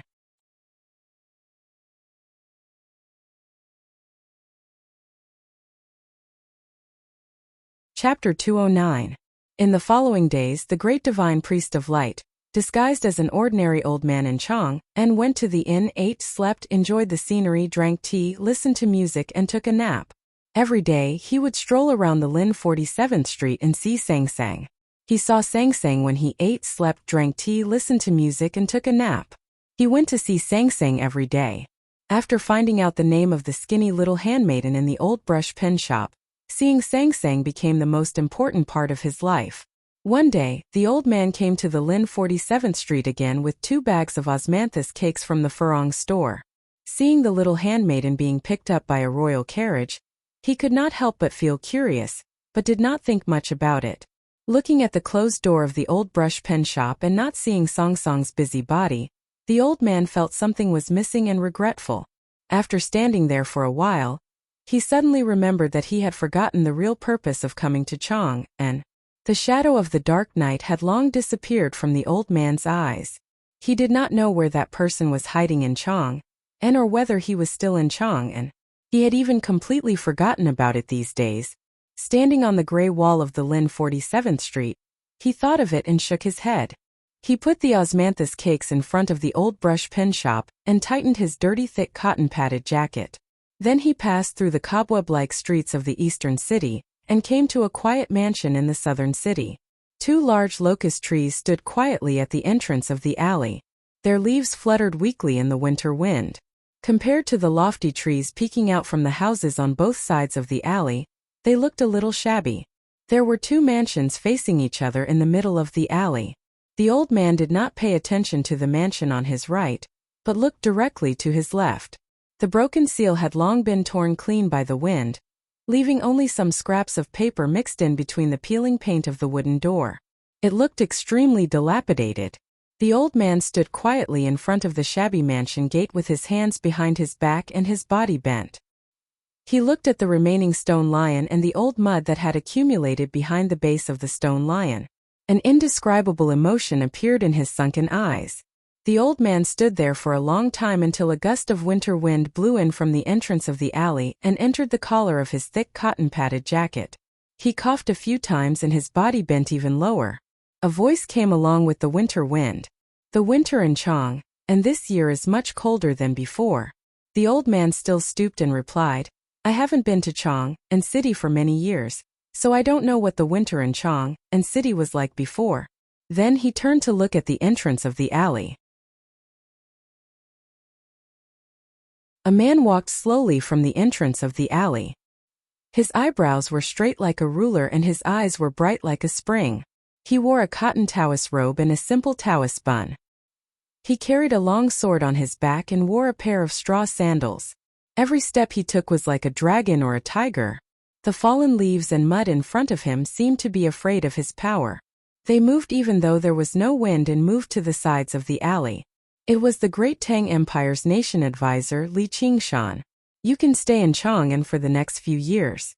Maybe you will have a deeper understanding of the winter here. Li Qingshan stopped and looked at the old man. He wanted to keep the guest. If he was a real guest, the Tang Empire would have good tea and wine to entertain him. If he came uninvited and had years of resentment, the so-called keep the guest meant something else. The old man looked at him quietly and slowly straightened up. His stooped and thin body suddenly became tall and mighty with a simple straightening movement. A sense of solemnity and wisdom gushed out. Facing the nation master of Tang, the old man was no longer the ordinary old man who drank tea, ate and looked at Sangsang. He was the great divine priest of light, the leader of the South School of Haotian Taoism, the nation master of Tang, and almost all the people's imagination about power could be given to Li Qingshan. No one had seen him in a wonderful state these years. Because of his extraordinary status, there was really nothing that he needed to do in person. But even the children playing in the streets of Chang and city knew that the nation master was naturally very powerful. Otherwise, how could he become the nation master? For people in the cultivation world, the nation master of Tang Li Qingshan was a master in the knowing destiny state. Once he made a move, he would definitely cause a storm.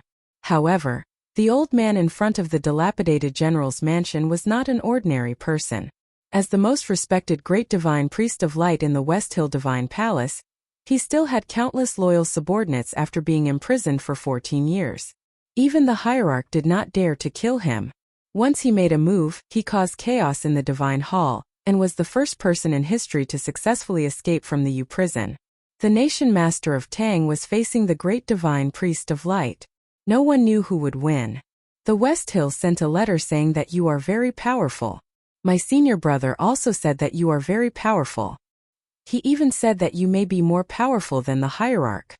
Looking at the great divine priest of light, Li Qingshan suddenly smiled and said, I know that because my mind is preoccupied with secular affairs, I can't keep my Taoist heart calm, so I always have some regrets in the realm. So if you are really stronger than me, I don't think it is difficult to accept, and I won't think it is a shame. The great divine priest of light said, after so many years of cultivation, if I still can't see through this, I will inevitably be a little stupid. So I can't see through you. Li Qingshan stopped smiling and said, You are different from the two great divine priests of judgment and revelation. Back then, my senior brother and I never saw a trace of ambition for power in you. You didn't even seem to have much interest in the glory of Haotian in the human world. You studied the scriptures hard. You saved people in trouble. You were compassionate but not compassionate. You were indifferent but not interested in indifference. You were almost a completely transparent or bright person. Li Qingshan's voice gradually became cold. He said, So I don't understand why you suddenly became such a person. You would do such a thing and become the first great divine priest of light to be imprisoned in the divine hall. I also don't understand why you still came to Chang, and after escaping, what do you want to do? All things and laws in the world are determined by Haotian. Our position in the world has long been determined. My position is above the divine priest of light. My mission is to see the darkness. That's all. After a short pause, the great divine priest of light looked up at the messy sky behind the messy branches above the courtyard wall. A trace of compassionate smile appeared on his face. He continued to say, If everyone knew their position and mission, everything in the world would be much simpler. When I saw the darkness, it should have been purified by judgment. However, no one was willing to complete their mission, so I had to do more. He withdrew his gaze and looked at Li Qingshan. He said, Whether you see it or not, the darkness is always there. But since I saw it, I really can't pretend that I didn't see it. Li Qingshan shook his head and said, If all things and laws in the world are determined by Haotian, then why do we still need to cultivate and seek? Where the darkness is, it will be purified by Haotian. You just need to complete your mission in your position. Why do you still need to do these things? If you could really know your position and mission, you should still be the great divine priest of light sitting on the divine throne and being worshipped by all people. How could you become a stray dog that everyone wants to kill? The great divine priest of light was silent. Li Qingshan looked at his old face and thought of the benevolent old man who painstakingly studied the scriptures in the divine hall many years ago. His heart was filled with mixed feelings of sympathy and disgust. He sighed and said, All the great divine priests of light are the most intelligent people in Haotian Taoism. But I don't know why the great divine priest of light is the most prone to problems. The more outstanding one is, the more so. The one who preached in the wilderness more than 1,000 years ago, and the one who disappeared in the South Sea 600 years ago. You are also the same. Why? I often wonder if it's because people like you who have great wisdom and perseverance, have great confidence that you insist that what you see is the truth, and that it's the only truth, so you walk further and further away from the real truth? Listening to these sincere words, the great divine priest of light was silent for a long time. He seemed to have some emotions, but after a moment, his expression became calm and indifferent. He said, "What you see is what you see. What you see in the eyes of light is the objective existence of the world. Falsehood is also the truth." Hearing his words, Li Qingshan could not help but be slightly angry. He said in a low voice, "But no one will think so except you. 14 years ago you faked the hierarch's edict and let Li Peiyin and Xiahou do this." His Majesty was angry, and so was the hierarch. If you did not want to be the enemy of the whole world, how could the world treat you as its enemy? How could His Majesty and the hierarch think you should die at the same time? You are so virtuous and respected. How could you be locked up for so many years? The great divine priest of light said, "I did not fake the edict of the chief monk." Li Qingshan slightly raised his eyebrows and said, "You mean the hierarch used you as a scapegoat?" The great divine priest of light's tone became calmer and calmer. He said, "Who has the guts to use me as a scapegoat?"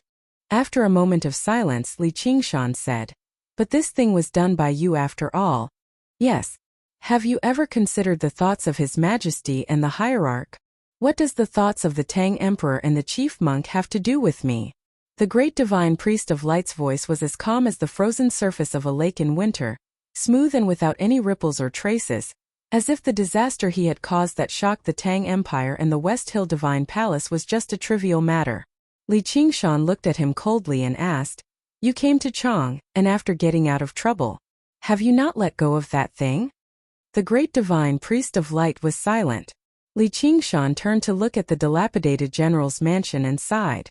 "So many innocent people have died in Chang, and just because of what you said back then. This general's mansion has deteriorated to this extent thanks to you. Are you still not satisfied?" The great divine priest of light said expressionlessly, "Not satisfied." Li Qingshan pointed at the general's mansion and scolded harshly, "All the people in the general's mansion are dead. What else are you dissatisfied with?" The great divine priest of light shook his head and said, "No, there is still one who is not dead." Li Qingshan's pupils shrank slightly and he was extremely shocked. At that time, both the Divine Hall and the Tang Empire's princes and generals agreed to cooperate with me because no one wanted to see the son of Yama come to the world. However, after that, everyone thought that what I saw was fake. Your princes thought that I had bewitched them and your emperor was extremely angry. So even though some people knew that there was still one person alive in this general's mansion, they were not willing to continue the investigation and even forbade talking about it. Why was I imprisoned for 14 years? Because I knew that the son of Yama was still in this world and was becoming more and more powerful. I wanted to continue looking for him, but those people did not believe in the son of Yama and his existence. If I continued to investigate, there would be a big problem between the West Hill and the Tang Empire. Then some people had to lock me up. He said slowly with a sad mood, "Peach Mountain, the Tang Empire, the whole world has decayed. It is not that I want to be the enemy of the whole world, but the whole world is the companion of the dark night and the enemy of the light. I am the great divine priest of light. I am Wei Guangming. Then the whole world is my enemy. I don't want to use the name of chaos in Chang, and anymore. The name of this chapter is more relevant. This is really a big drama. There will be a volume called The Year of the Curtain, which is probably the third last volume. Recently I have been at home in Hubei, so I can only keep the update like this for the time being. First, the quality is guaranteed, then the quantity is guaranteed. To be continued. If you like this work, please come to Chidian.com to vote for me. Your support is my greatest motivation.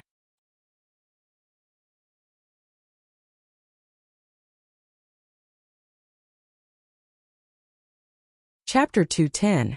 In the previous chapters I confused the Ming hand scroll with the Ri hand scroll. I will correct it when I get home. Sorry, thank you for reminding me. Who were those people? Who didn't believe in the legend of the son of Yama? Who could change the divine hall's attitude? Who could make the Tang Empire wait quietly? Who could make the great divine priest of light fall into the dust with one word? Li Qingshan's body suddenly stiffened as the image of an old temple on a quiet mountain appeared in his mind.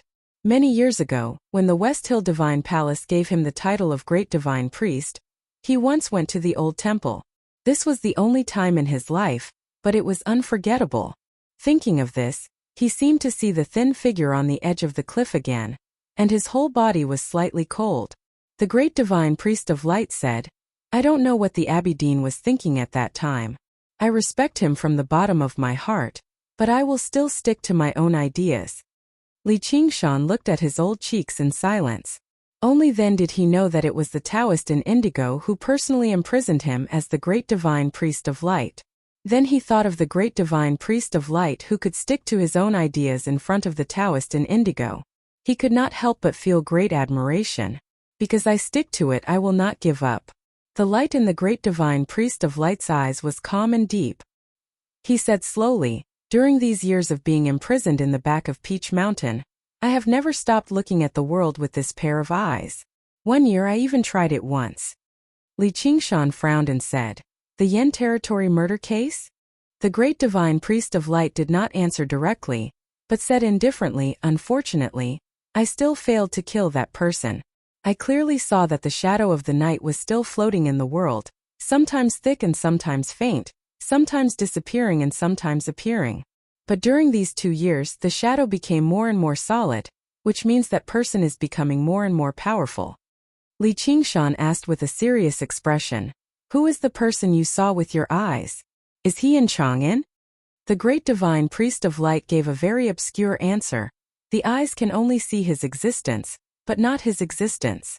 One day I saw him appear in Chang'an, so I was very anxious, so I wanted to come to Chang'an." Although he said that he was worried, the expression on the old man's face was still calm, without a hint of anxiety. Li Qingshan was silent for a long time, as if he was thinking about what the headmaster had said. Finally, he shook his head slowly but firmly and said, "The legend is just a legend. No one has ever discovered the underworld. The headmaster has been traveling around the world for many years. I heard that the Abbey Dean is also traveling in the south. They must also be looking for the underworld." After so many years, even the two of them have not found the underworld, so it can't be real. If there is no netherworld, there will be no netherworld king. If there is no netherworld king, there will be no son of netherworld king. The Great Divine Priest of Light said, "Of course there is the underworld, so there is naturally Yama." Li Qingshan stared into his eyes through the winter wind in the alley and asked, "Where's the underworld?" The Great Divine Priest of Light said calmly, "I don't know." Li Qingshan asked, "Then how can you conclude that there is an underworld?" The Great Divine Priest of Light replied, "Because there is, so there is." Li Qingshan suddenly felt like he had returned to the fragrance workshop many years ago, when he met the crown prince who was more shameless than himself. Other than beating him up, there was no way for him to have a normal conversation. The Great Divine Priest of Light looked at his expression and smiled. He said, "The Ming hand scroll has records about the underworld invasion and the existence of the acuteness Yama. But 1,000 years ago, the Ming hand scroll was taken to the wilderness by that ancestor and was lost. No one has ever seen it, so it was gradually forgotten and even became a legend." Li Qingshan frowned and said, "But you haven't seen the Ming hand scroll either." "It's true that I didn't have the opportunity to see the original Ming hand scroll. But don't forget, that ancestor and I are both great divine priests of light. Some records will always be passed down in an indescribable way." Li Qingshan looked at him and shook his head. He sighed and said, "Great divine priest, have you ever thought that just because of your own illusion and a legend, you gave up everything and became the enemy of the whole world?" The Great Divine Priest of Light shook his head and said, "With a bright Taoist heart, what you see is what you believe. Then you naturally have to believe what you see. As long as you believe, then the illusion is often true." After a moment of silence, Li Qingshan took a step forward. A very light airflow splashed up where his straw sandals landed. It was like a stone falling into a still lake, making circles of ripples. Only Haoyan can see everything in the world and see all the truth with one glance. Although you sit on the great divine priest's throne and are under the sky, you are a human, not a god, not even heaven. The great divine priest of light's gaze fell on Li Qingshan's right foot. There was no emotional fluctuation in his voice. He said indifferently, "Because I am not a god or Haoyan, so you don't believe me?" Yes. Li Qingshan's right hand that was exposed from his sleeve was extremely delicate. It held nothing and trembled slightly, as if he was clutching a struggling dragon. Meanwhile, the sword in the sheath on his back thrummed like the dragon was about to emerge from its body. Even if you are a god, there is still a god-stunning array in Chang'an. The great divine priest of light shook his head and said, "The god-stunning array will not be interested in an old man like me." Li Qingshan took another step forward. The long sword in the sheath roared louder and louder, and the grip of the dragon in his right hand became firmer. He looked at the old face of the great divine priest of light and said in a low voice, "I know you will come here to see, so I let the south gate set up a Tianluo array around. I want to see if I can keep you here." "No." The great divine priest of light said, "Even the confinement of judgment can't trap me, let alone the Tianluo array." Li Qingshan said, "The Tianluo array is a divine array given by Haoyan. Is it not comparable to the confinement of the great divine priest of judgment?" The great divine priest of light replied, "The confinement traps the heart, while the Tianluo traps the body. It is naturally more difficult for the heart to escape than the body." Li Qingshan was silent for a while and agreed with this judgment. He said, "The god-stunning array will not be activated because of you. But if you want to escape, you must display all the aura of your state. At that time the array will have a way to subdue you." The great divine priest of light said calmly, "I am just an ordinary old man in Chang'an." Li Qingshan said, "Because I am here, you can't always pretend to be an ordinary old man." The great divine priest of light looked at the master of Tang who was slowly approaching him and smiled. He said, "Qingshan, you are a person with a great lucky chance. When you were young, you met the emperor of Tang and were respected in the secular world. Then you were chosen by the elder Taoists in the temple. You easily entered the knowing destiny state and were favored by the emperor. However, because of your good lucky chance, you have never experienced the great fear of life and death in your life. So how can you threaten me?" Li Qingshan was so despised, but there was no anger on his face. He said with a smile, "As I said before, if I am not your opponent, it is also a matter of course. So I never expect to keep you here by myself." The great divine priest of light's deep eye sockets became darker and darker, gradually turning into a pair of pure black gems. He looked at the slightest change of the qi of heaven and earth in the street and sensed the more intense breathing around him. He said indifferently, "I've said it before. Your luck is too good, your power is too great, but your experience is too little. When you first became the imperial preceptor, Liu Bai was determined to challenge you, but he was stopped by Yin Sei. You've never fought against a supreme expert in your life, so you can't understand. For people like you and me, the number of enemies doesn't mean much, unless the number is so large that it can make the ground of the mortal world sink."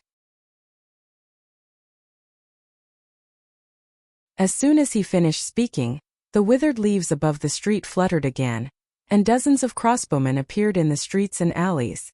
The sharp crossbows in their hands reflected the biting coldness, and the tightened crossbows clearly emitted the hidden powerful force. The cultivation powerhouses of the Imperial Center administration in brown official robes also gradually came over. In some rooms in the further marketplace, the array tactical master of the Tang Empire responsible for launching the encircling formation was constantly pouring psyche power into the formation eye. The hoofbeats sounded like thunder. The heavy armored black cavalry of the Tang Empire began to gather here at high speed. The huge weight made the ground of the long street tremble violently, as if it would sink at any time. Li Qingshan withdrew his eyes from the mottled wall of the general's mansion, and looked at the divine priest of light expressionlessly. He said, "Although you are the divine priest, your body is still that of a mortal. You are so fragile. Today, I will let you die in front of the general's mansion." It is also to find some overdue light for the innocent people who died in the general's mansion. The great divine priest of light said, I am the light. Li Qingshan said sarcastically, I didn't expect that after being imprisoned for 14 years, you have become so conceited. The great divine priest of light replied calmly, what you said makes sense. Conceit is against the law of the church. My expression is more accurate. I should say, since the headmaster of academy is not in Chang, and then I am the light. Li Qingshan was silent.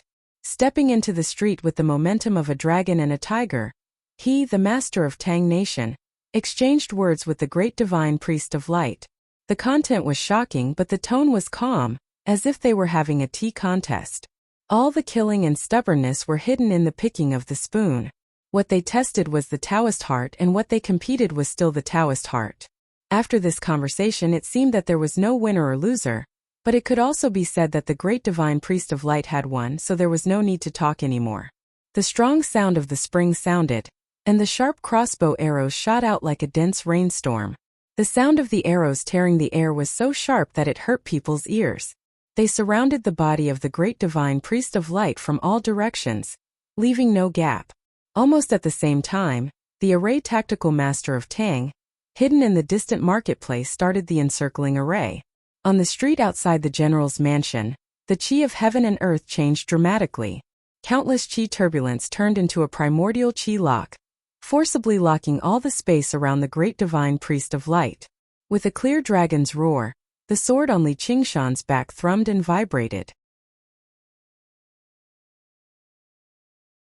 The sheath flew out like a bolt of lightning, turning into an azure dragon in the air and crossing half the street in a single moment.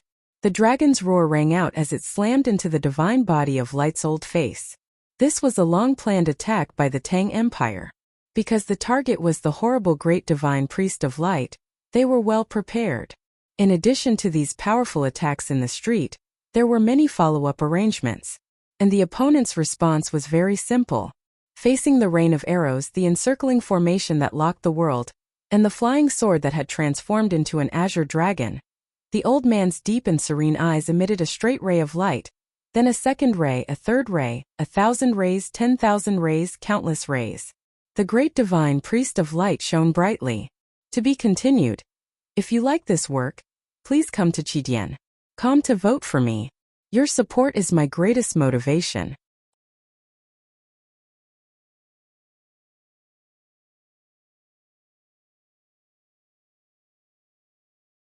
Chapter 211. The thick winter clouds over Chang, and city blocked the sun behind it. However, a sun suddenly appeared in the streets outside the general's mansion in the southern city. The blazing light burst into the eyes of the great divine priest of light and instantly illuminated the dark world. The withered leaves, mottled walls, broken stone lions, and old steps were all covered with a layer of dazzling halo. It completely lost its original appearance and became incomparably holy.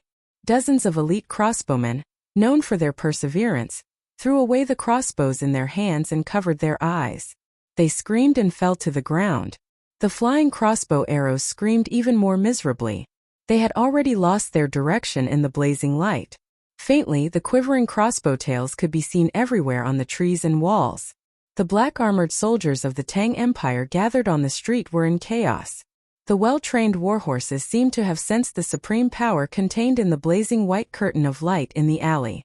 They neighed and bent their front hooves respectfully, kneeling on the ground in fear.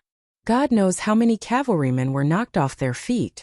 The South School of Haotian Taoism array tactical masters hiding in the distant marketplace were even paler. Several people's clothes were covered with blood. They did not suffer from any backfire of the qi of heaven and earth. But because of the great confusion and fear in their sense of perception, the spiritual impact directly hurt their internal organs. The exquisite encircling array tactical array inherited from the West Hill Divine Palace could not locate the target. They cultivated Haotian Taoism and poured the power of light into the encircling array tactical master. But the great divine priest of light was full of light from his body to his heart, without any impurities. It was impossible to lock a pool of clear water with crystal clear lake water. Further away on the Vermilion Bird Avenue, a breeze blew out of nowhere. The gravel on the vermilion bird engraved deeply in the stone slabs was blown everywhere by the wind. Tourists from various counties of the empire were blinded by the wind and blown by the gravel. They subconsciously lowered their heads to avoid it or rubbed their eyes with their hands. Even if they did not lower their heads or cover their eyes, they probably could not see that a very clear and faint shadow of the vermilion bird, almost invisible to the naked eye, rose from the stone carvings on the ground. It flapped its wings and rolled up the fallen leaves and gravel. In an instant it flew around Chang, and at an unimaginably terrifying speed. Unfortunately, the vermilion bird did not find any enemies in Chang, and an angry roar came from the highest winter cloud. Li Qingshan stood at the front of the alleyway outside the general's estate silently.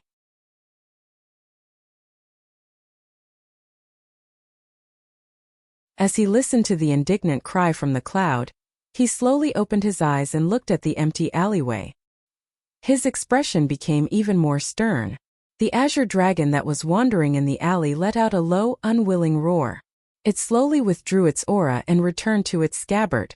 The vermilion bird failed to find any trace of that person, nor did all the spies scattered in Chang'an. The countless backup plans that the Tang Empire had set up were forced to an abrupt halt. The thick winter clouds above Chang'an suddenly dispersed, revealing the long-awaited sun. The warm sunlight gently sprinkled down and shone on the thousands of mansions in the human world. It was everywhere. That person did not make a move, nor did he reveal the slightest hostility or battle intent. He only emitted his light will, and like the rays of the sun, it quietly faded away, leaving no trace. There is light everywhere in the world. How can you find light? Li Qingshan looked up at the light leaking through the winter clouds and murmured, "Above the god's throne, under the sky, senior brother, I finally understand what you mean by that." In the small courtyard behind the House of Red Sleeves, Master Yen Sei stared at the swaying candlestick on the table. His wrinkled eyes trembled slightly, as if he was thinking about a very important decision. Dewdrop reclined in his arms. Her slender eyelashes trembled slightly, and her face was full of confusion.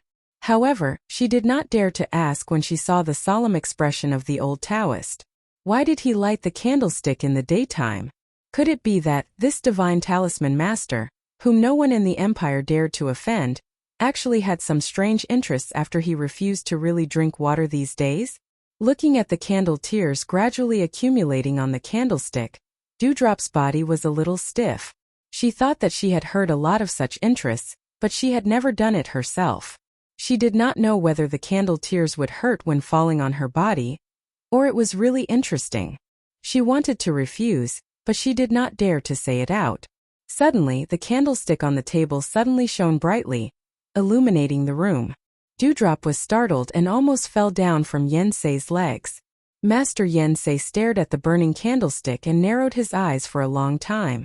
Then he rubbed Dewdrop's plump and tender buttocks lovingly, and said in a slightly hoarse voice, "In the future, I have something to do, so I probably will not come here often. If there is something that your Miss Jian can't solve in the future, you can go to the south gate to find my junior brother." Now Dewdrop already knew the real identity of this old Taoist, and naturally knew that the junior brother he mentioned was Li Qingshan, the nation master of Tang. Suddenly hearing these words, she understood that she had found another extremely thick mountain in the future. She could not help but feel a little surprised, but then she felt infinite fear. She thought that why did these words sound a bit like that he was making arrangements for his death? There was no true love on the pleasure ground. Not to mention the age and status gap between Yen Sei and Dewdrop was too big. However, somehow when Dewdrop looked at the wretched face of the old Taoist, she actually saw some sadness and reluctance. She subconsciously reached out to grasp the collar of the old Taoist robe, completely forgetting that she usually hated the oil stains and dirt on this Taoist robe. An old man wearing a thick cotton-padded jacket full of dirt, with his hands clasped behind his stooped body, walked slowly in the streets of the eastern city. The cotton-padded jacket still gave off a very faint smell of hot and sour noodle slice soup.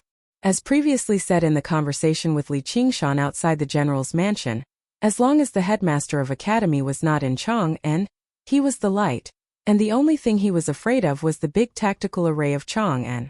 However, he was not evil. He had a kind heart, and his Taoist heart was pure and bright. Even if what he did was unpardonable in the eyes of the whole world, he still believed that he was the light. As long as the big tactical array of Chang and was not fully activated, how could the vermilion bird divine talisman which arose from the light find him? However, people who had cultivated to this state, even if they could not understand the deepest law of the flow of the chi of heaven and earth in the world, they had begun to have some kind of connection between man and nature, and could vaguely know what would appear in front of the river of time. The old man felt that he would die in Chang'an, and this feeling was getting stronger and stronger. He seemed to have seen the messengers of the underworld begin to dig a grave for him in Chang'an, but he did not know what would be written on the tombstone. The end of life was not necessarily a sad thing. However, just like Yensei had a nostalgia for the human world, he also had some regrets about it. Years ago, he had one foot over the threshold and saw the wonderful world over there, but was ruthlessly taken back by some existence. He was not reconciled to it, so he wanted to accept a successor before he left this world, and leave his mantle so that his successor could clearly see the world in the future on his behalf. It was difficult for a divine talisman master to have a real successor, and it was also difficult for the great divine priest of light to have a real successor. Yensei now had Ning Ke, so he had no regrets, but he did not. He even thought that he would not have one until the end of his life, until he came to Chang and came to Lin 47th Street and saw Sang Sang. The old man stood outside the threshold of the old brush pen shop, looking at the little handmaiden who was busy in the shop. He was full of admiration, joy and satisfaction, and even moved to tears. He felt that although he had repeatedly disobeyed the will of Haotian in this life, at least in the last stage of his life, Haotian still mercifully gave him the most precious gift. There was no one in the world more suitable to be the successor of the great divine priest of light than this little girl, because there could not be a second person in this world who was cleaner than her, without a trace of impurity. The old man crossed the threshold and walked into the old brush pen shop. He bowed to the busy little girl and said, "Hello?" Sang Sang turned around, put the big rag in her hand on the table, and answered, "Hello." These days, she had long noticed that this pitiful and lonely old man often appeared in the alley. Third Master Chi's subordinates had even asked her if she wanted to drive this old man away.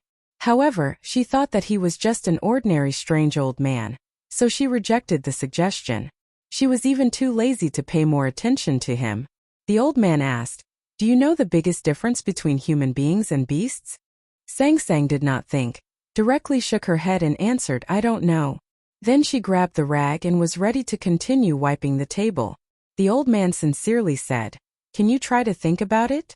Sang Sang thought for a while this time and said, "Human beings are more beasts than beasts, so we are stronger than beasts, so we can eat beasts."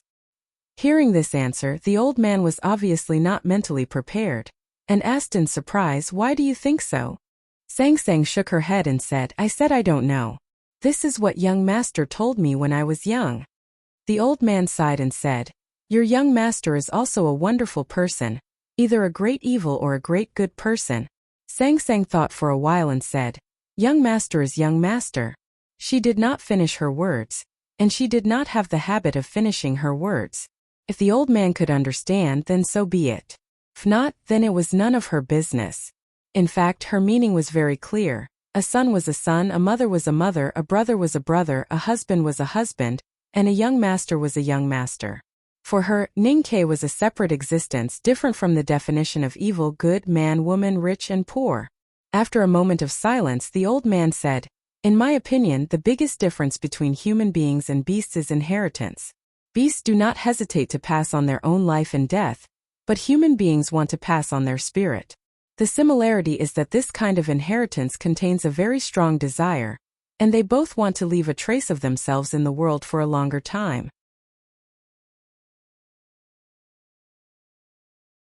After a short pause, the old man looked at the little girl's slightly dark cheeks, and said solemnly, "If the inheritance represents the root of an aristocratic family or the orthodoxy, then this strong desire will even become some kind of heavy responsibility." Finally, the old man concluded, "This is the so-called future." Sang Sang opened her bright willow-shaped eyes and looked at the strange old man in front of her. After thinking for a long time, she thought she understood, and asked seriously, Do you want to find a wife and have children? She looked up and down at the old man, judging his age, and said, If you are sure that you can still have children, there are yen girls in the eastern city Ranyatsi. The price is not expensive and they are easy to give birth to. The old man was in a trance and said, I didn't mean that. Sang Sang was stunned for a while, and then she shook her head shyly and said, I can't give birth to children for others. I am sure that this is the first time that I have fallen in love with the character I wrote, and it is only second to my love for my mother and my leader. I wish my leader a happy birthday. Besides, tomorrow is Saturday and I have to rest. I am really lazy, cheap, and shameless. To be continued. If you like this work, please come to Chidian.com to vote for me. Your support is my greatest motivation.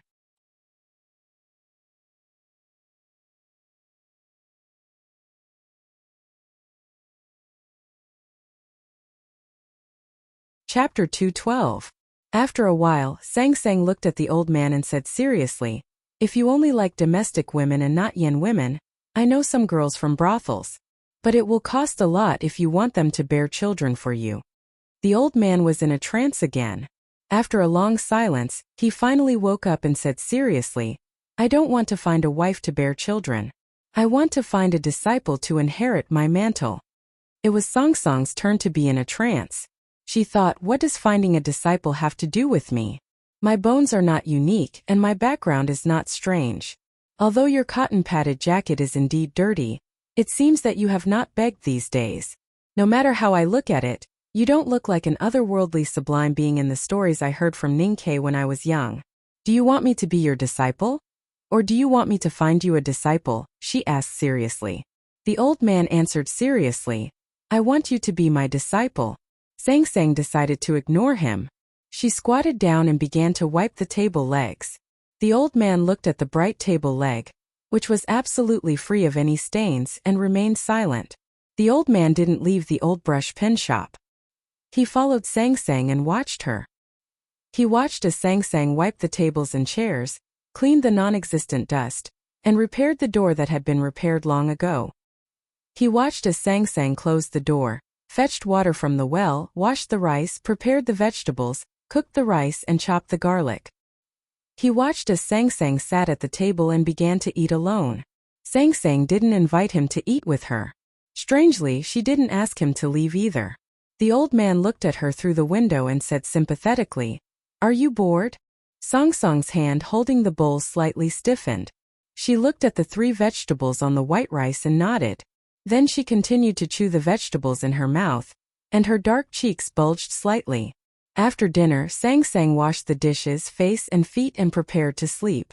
Before going to bed, she took out a quilt and handed it to the old man who had been guarding in the courtyard. She said, If there is no place to sleep, you can put the table together in front and sleep for the night. The old man felt the weight of the quilt and became more determined. He looked at the little girl and asked seriously, Do you believe in lucky chance? Sang Sang shook her head. Then she thought of their encounter many years ago and the life they had together. Her willowy eyes brightened and she nodded again. I believe in fate. The old man said, I believe that everyone is destined to meet some people and do some things. These things arranged by Houtyin are fated chances. The old man's cloudy eyes gradually brightened. He looked at the night view of Chong, and outside the small courtyard, and said after a moment of silence, Many years ago, I saw the shadow of nightfall in this city. Once I saw it, it was like meeting. Since we've met, we can't be separated anymore. It's just that what I've seen isn't real, and what I've met isn't concrete. I only know that he exists, but I don't know where he is. Then I saw a man in Chong, and who was born with knowledge. I felt that this was wrong because there should not be anyone in the world who was born with knowledge. So my lucky chance with him began. My destiny with him is to see him and then kill him.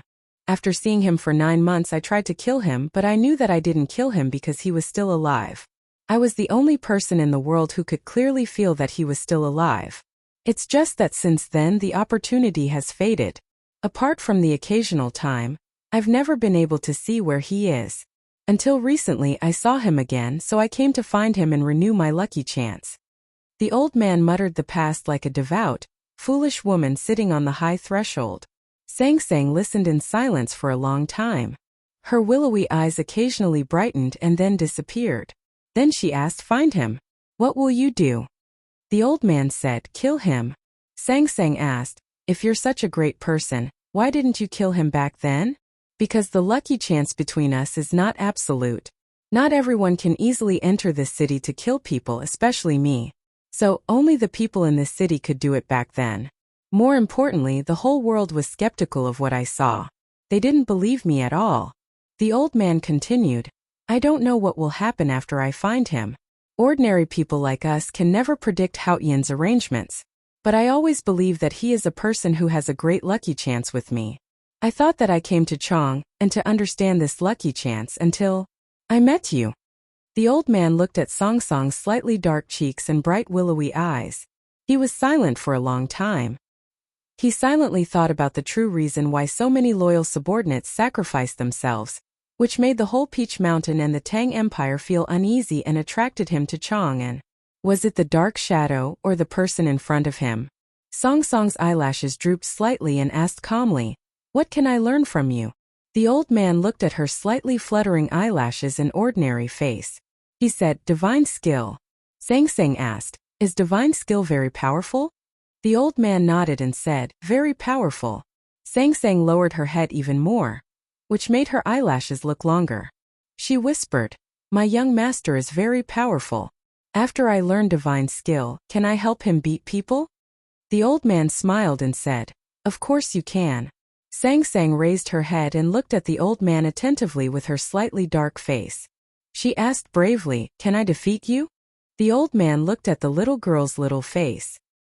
He looked at the pair of eyes that were like clear spring water between the slightly black mountain rocks. It was as if he wanted to see into the deepest part of the clear spring water. He still did not see a trace of impurity, just transparent, absolutely transparent. He could not help but let out a sigh from the depths of his heart. He said in a solemn tone as if he was prophesying, "Definitely." Sang Sang asked, "What is divine skill?" The old man replied, "Cultivation is about perceiving, and then controlling the aura between heaven and earth. Divine skill is about perceiving and controlling the divine light of Hao Yan. The so-called divine light, you have seen it since you were born. You have seen it when you wake up in the morning. You have seen it when you close your door at dusk. You have seen it in summer. You have seen it in winter. You have seen it all the time." Sang Sang slightly frowned and asked, "What is that?" The night in Chang'an was quiet. The sky was filled with stars, but it was not as bright as the day. The old man stood in the cramped courtyard and slowly spread his arms, as if he wanted to bear all the light in the world. Hao Yan's divine light is the sunlight. As soon as he finished speaking, the tip of the middle finger of the old man's right hand that was sticking out of the sleeve of his dirty cotton jacket suddenly became bright. It was unknown where the luster came from, but it was slowly released from the inside out. It was like a flower of light, covering all the lines on his fingertips. It was holy and milky white, causing people to feel respect in their hearts. The old man looked at the little girl in front of him and said calmly, "To perceive Hao Yan's divine light, even if it takes 10 years, it will not be too long. Therefore, what you need at the beginning is great forbearance and patience." Hearing this, Sang Sang seemed to be thinking. She raised her right index finger and put her slender finger into the dark winter night. The slightly dark finger gently swayed in the wind, and then produced a dim light like a candle in the wind, which could be extinguished at any time. However, it was still lit and did not go out. The old man looked at the light at the tip of her slender index finger, as if he was drunk and did not want to wake up. In the winter of the 14th year of the Qianqi era, the great divine priest of light who escaped from the West Hill Divine Palace came to Chang, and because of a feeling. He did not find the shadow of the dark night, but he found his successor. This was probably some kind of Tianqi. Somewhere on the grassland not far from the city of Wei in the northwest border of the Tang Empire. Under a dying winter tree, a scholar in a cotton-padded jacket was cooking. He calmly and attentively looked at the scroll in his left hand. Suddenly, he thought of something and took a ladle of water from his waist. He poured it into the milky white soup pot and slightly suppressed the boiling in the pot. Taking advantage of the time he had won, he began to slowly cut the meat.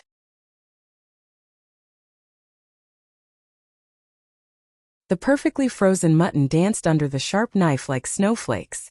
However, his movements were too slow. Before he could finish cutting the meat, the soup pot boiled again. Another ladle of water was poured into the soup pot, and the scholar continued to cut the meat. The tall headmaster of the academy held a bowl and chopsticks that had already been mixed. He waited by the soup pot and sighed anxiously from time to time.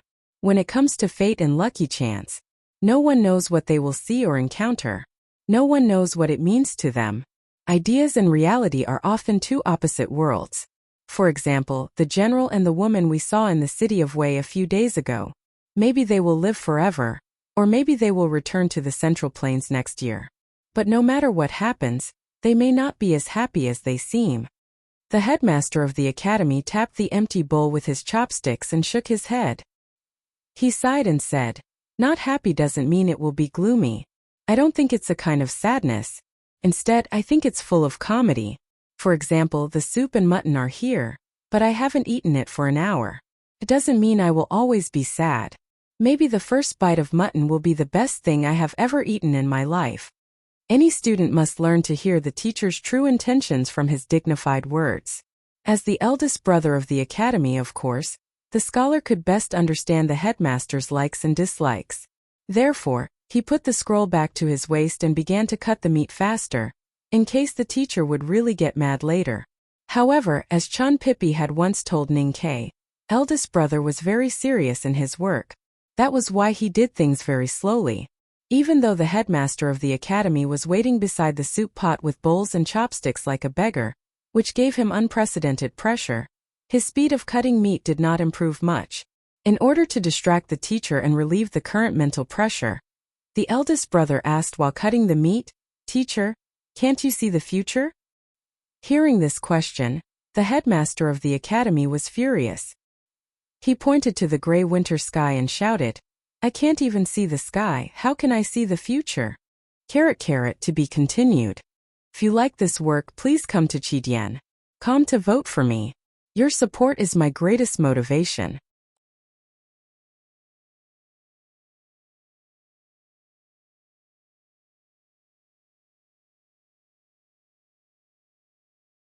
Chapter 213.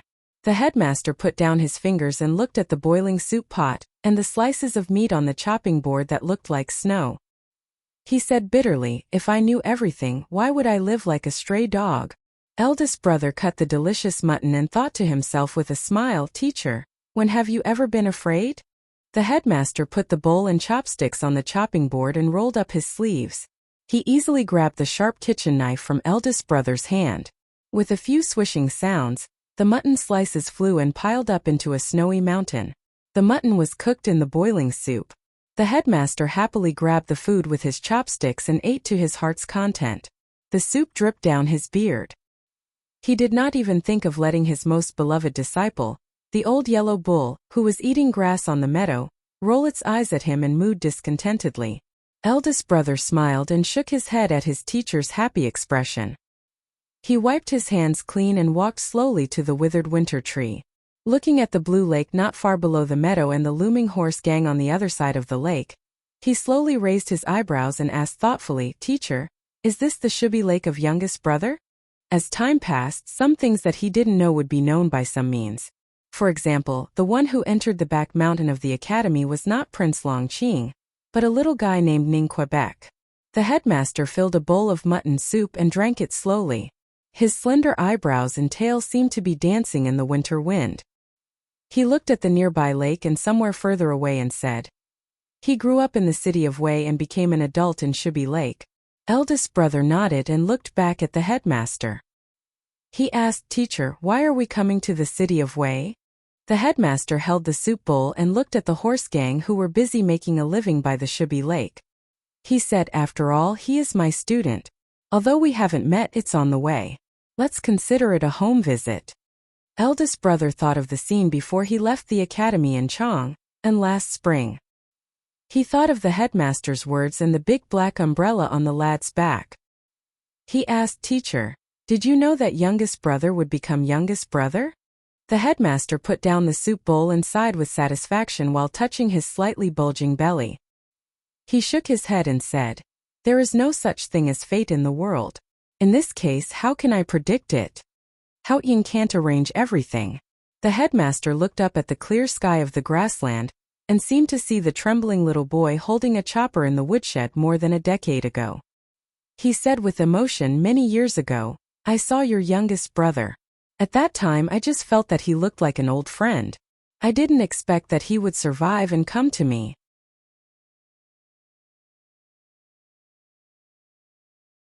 Eldest brother looked at the grassland and said with some concern, "I don't know if youngest brother can handle going into the wilderness alone." The headmaster said, "That is a difficult child. The wilderness is his home, so he won't be too embarrassed. If he is really embarrassed, aren't you his senior brother?" Eldest senior brother smiled and lowered his head, as gentle as the spring breeze. The shrill sound of arrows piercing through the air was like the shrill sound of a flute, instantly tearing apart the twilight above the camp. Because the distance was too far, when the arrow flew out of the camp, it was already crooked and slowed down.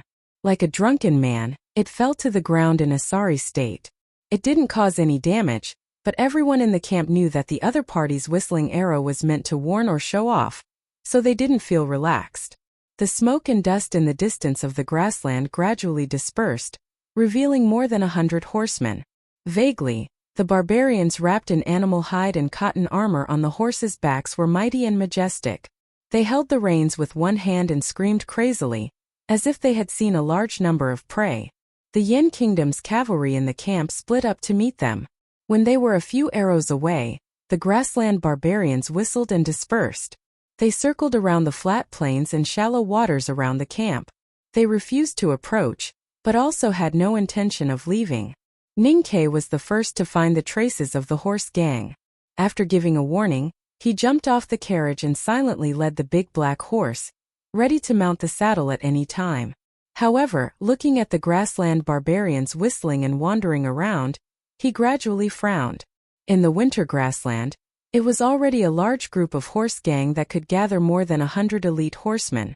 He didn't know when they started to target the grain delivery team, so he subconsciously looked to his side.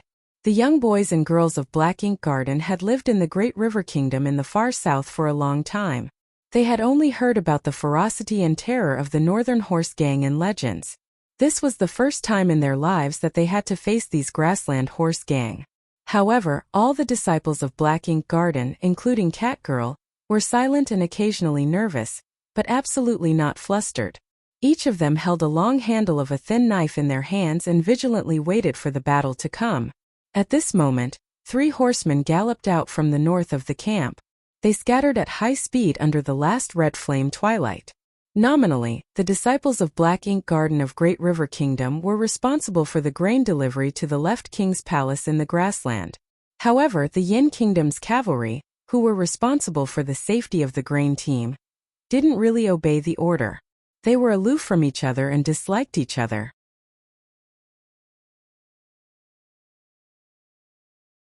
However, looking at the 3 horsemen galloping out, Zhuo Zhihua couldn't help but praise them. The Yin Kingdom's general's reaction speed is not slow to decide to send a messenger to the palace in the first place. Hearing this, Ninkei shook his head and led the big black horse to her side. He said, "These barbarians who look like horse gang might be the cavalry of the left king's palace." Zhuo Zhihua and the girls beside the carriage were shocked when they heard this. Ninkei didn't explain. He looked at the grassland horse gang wandering in the wilderness, and the Yin Kingdom's cavalrymen galloping out like 3 arrows. He said, "If we were at the frontier fortress of the Yin territory in the south, there might be a chance to send a messenger. But now that we are deep in the grassland, it is impossible for these 3 cavalrymen to escape." After defeating the Yueluan Kingdom monk by the Jade Waste Lake and living together for the past few days, the girls of Great River Kingdom trusted Ninkei more and more. They subconsciously believed in his judgment. Catgirl jumped on the carriage in shock and looked at the 3 Yin cavalrymen who were getting farther and farther away. Her face was full of worry. The Yin Kingdom's general's reaction speed was not slow. But it was precisely because of this that Ningke could no longer change the fate of the 3 Yin cavalrymen. Moreover, he was just an ordinary disciple of Black Ink Garden of Great River Kingdom. The sun was sinking lower and lower. The light on the grassland was getting dimmer, and the twilight was getting thicker. The 3 Yin cavalrymen were like tiny silhouettes in front of a blood-red canvas. The 3 cavalrymen were either shot by arrows or stopped by the horse ropes. They fell to the ground and there was no more movement. After a while, dozens of grassland horse gang came from the same direction. The corpses of the 3 Yin cavalrymen were dragged by ropes behind the horses. From time to time, the corpses would bump into the soil on the ground. The scene was bloody and the scene was horrible.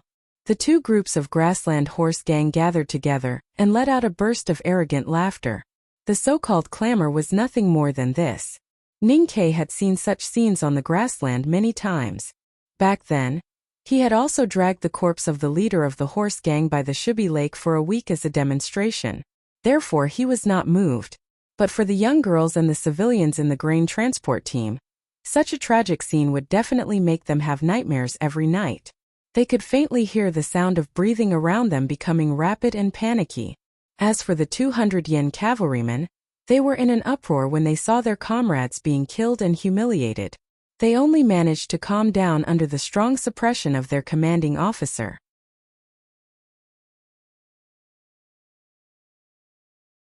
No one was a match for these barbarians on the grassland, at least before the desolate man moved south. The previous scene was proof.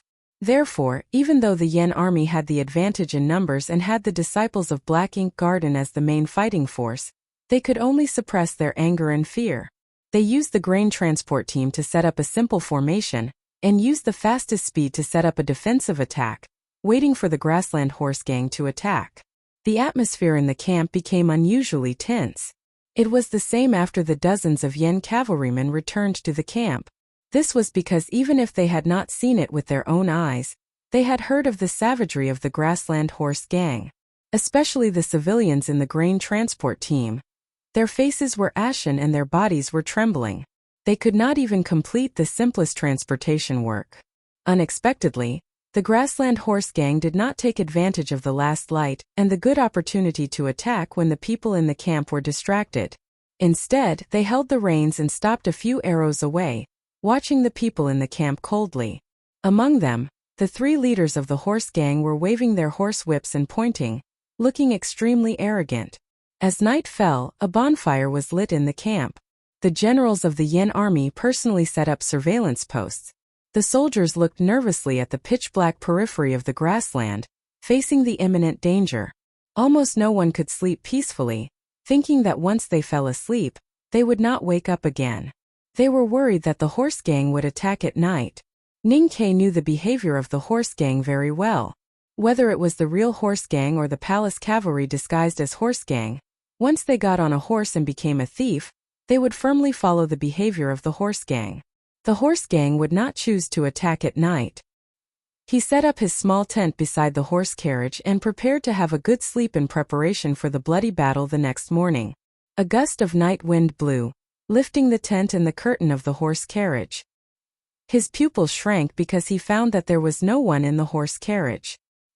He did not know where the girl in white, Emo Shanshan, had gone. He quietly climbed to the top of the horse carriage and looked at the periphery of the camp with the help of the extremely dim starlight. There was a circle of burning bonfire, and on the other side of the flame, he could vaguely see a thin figure. On this piece of the winter plains, except for him, who had extremely sharp eyes, probably no one could see the thin figure. Under the illumination of the fire and starlight, the thin figure's white robe seemed even thinner, as if it would float away with a blow of the night wind. It was like a ghost or a spirit, and no one knew what it was doing. Ningke looked at it silently, deep in thought.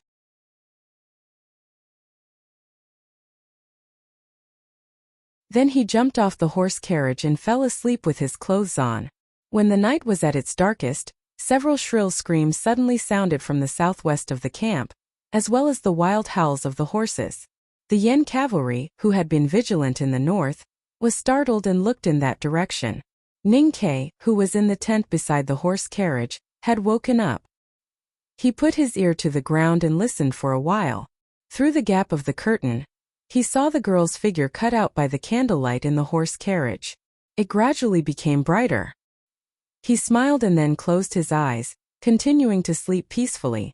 In his dream, he wondered when he could write such a powerful fire talisman. Happy face. I wish everyone a happy lantern festival and a prosperous life. Just like this talisman, it smells so good. If you like this work, please come to Chidian.com and vote for me. Your support is my biggest motivation.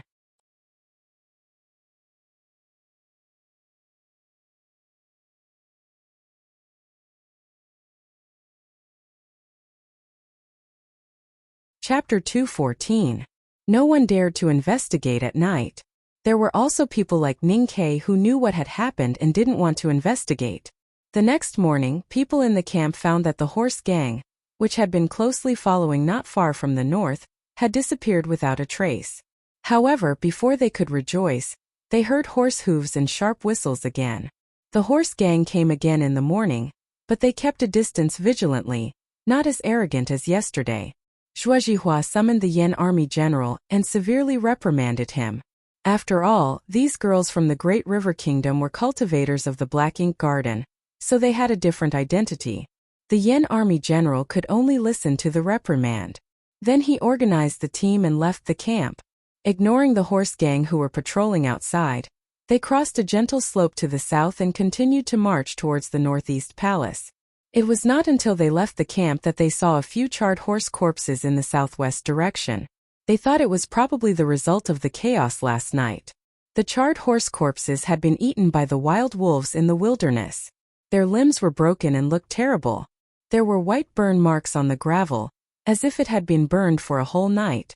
Both the Yan cavalry and the ordinary coachmen were frightened and no one dared to speak. In the following days, the horse gang continued to follow the grain team, but they seemed to be more cautious. They harassed but did not attack, nor did they attack. For some reason, they were divided into several small teams. The horse gang closest to the grain team only had about 10 riders, but each of them had 2 horses. Obviously, they were greedy for speed. They had been in the wilderness for a long time and were not far from the left tent palace. If the elite cavalry ran at full speed, it would only take about 4 or 5 days to arrive. But now they were moving slowly with the grain wagons and people. Based on the current speed, it would take at least half a month to meet with the cavalry of the palace. And after Ning Ke's words, people felt that the origin of the horse gang was a little strange. They could not help but feel confused. They thought that even if they met with the cavalry of the palace, they might not be really safe. The number of horse gang wandering around was sometimes large and sometimes small, but there was always a certain number of them in sight to maintain the pressure on the grain team. Several days passed. Although the two sides did not really fight, the fear of being attacked at any time and the silent and oppressive atmosphere caused the morale of the grain team to gradually slacken, especially the pale-faced civilian workers. It seemed that if there was a thunder in the sky, they would probably be scared to death.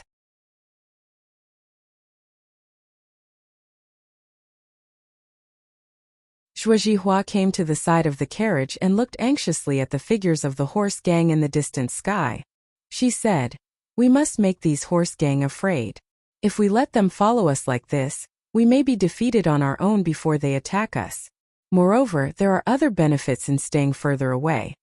It was not convenient to explain the advantages of being further away. The disciples of Black Ink Garden around the horse carriage were well aware of it. If there was a danger of the camp collapsing, the horse gang would be further away. As for what would happen to the Yan army and civilians, no one could care too much about it in this dangerous wilderness. Ning Ke did not participate in the discussion. The Tang Empire and the Great River Kingdom had been on good terms for generations. His relationship with these girls was also very good. But after all, he was taking advantage of the situation to enter the wilderness. At this dangerous moment, it was not convenient for him to express too many opinions. In addition, the more important reason was that his attention was always on the horse carriage. It fell on the girl in white with straight eyebrows and Mo Shanshan. After seeing the fire talisman that night, he vaguely guessed the identity of the girl in white in the horse carriage. Thinking of returning from the wilderness last spring with the disguised Tang princess, he could not help but feel a little emotional about the fate arranged by Hao Yan and his own luck. If he could be with such a person, no matter how dangerous it would be a little less. There were more Yin cavalry escorting the grain team than the horse gang. Together with the girl disciples from Black Ink Garden, it was difficult to distinguish the strength of the two sides. Perhaps it was for this reason that the horse gang always followed the grain team closely and did not choose to attack. Since the tragedy of the wildfire that day, there was not even a night attack. The horse gang did not launch a night attack, but the grain team could not relax their patrols at night. They were even more nervous every night. Perhaps no one could see it, but every time Ning Ke woke up in the middle of the night, he would see Mo Shanshan in white appear outside the camp at night. He knew that she was setting up a talisman array. This went on for several days.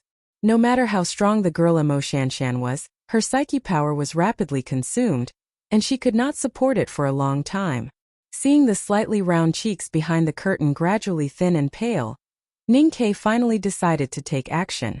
He learned Talisman Taoism from Master Yen Sei, and understood that before entering the Knowing Destiny Divine Talisman Master state, the characteristics of Talisman Taoism determined that a Talisman Master could only focus on defense and cooperation, and it was difficult to take the initiative to attack.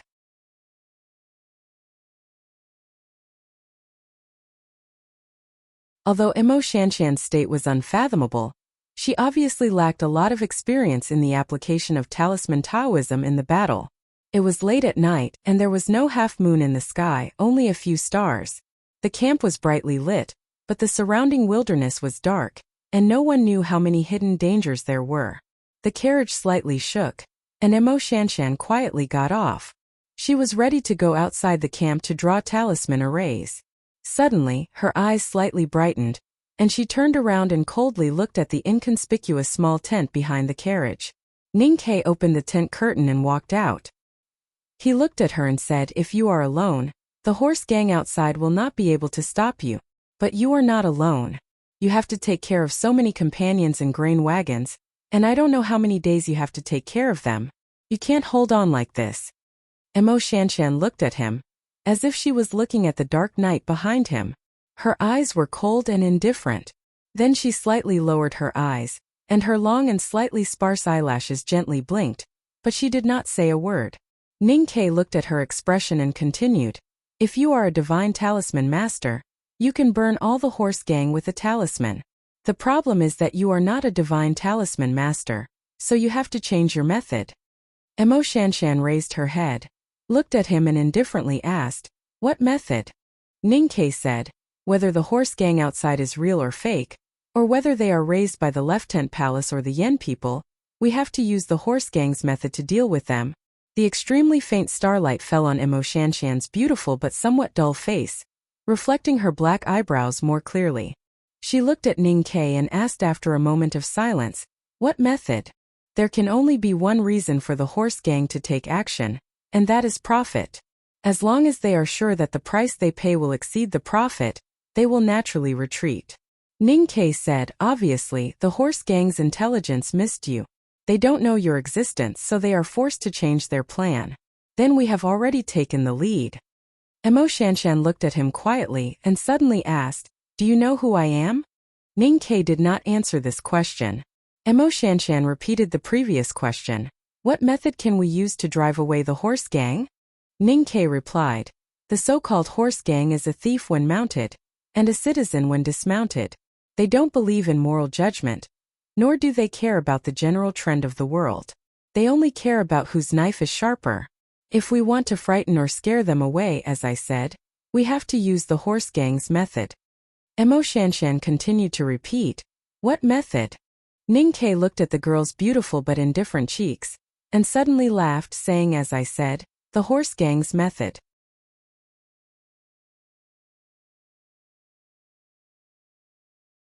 He was very persistent and bored, but Mo Shanshan was even more persistent and bored than him, and continued to repeat, "What method?" Ning Ke shook his head and replied with a smile, "We will become thieves on the horse and kill them." Mo Shanshan replied concisely, "I won't kill anyone." Ning Ke said concisely, "I can teach you." Mo Shanshan replied concisely, "Okay." After a moment, Ning Ke led the big black horse, and Mo Shanshan led a white horse. They slowly walked towards the dark wilderness outside the camp. The night wind blew the girl's fine hair on her temples, and she suddenly asked, "Where did these horse gang come from?" Ninkei could not make an accurate judgment about the horse gang that surrounded them and seemed to be ready to attack at any time. He was familiar with the wilderness in the west and the horse gang in the wilderness. Even if he started from the cause of the incident, he still lacked enough information and the ability to analyze the political situation.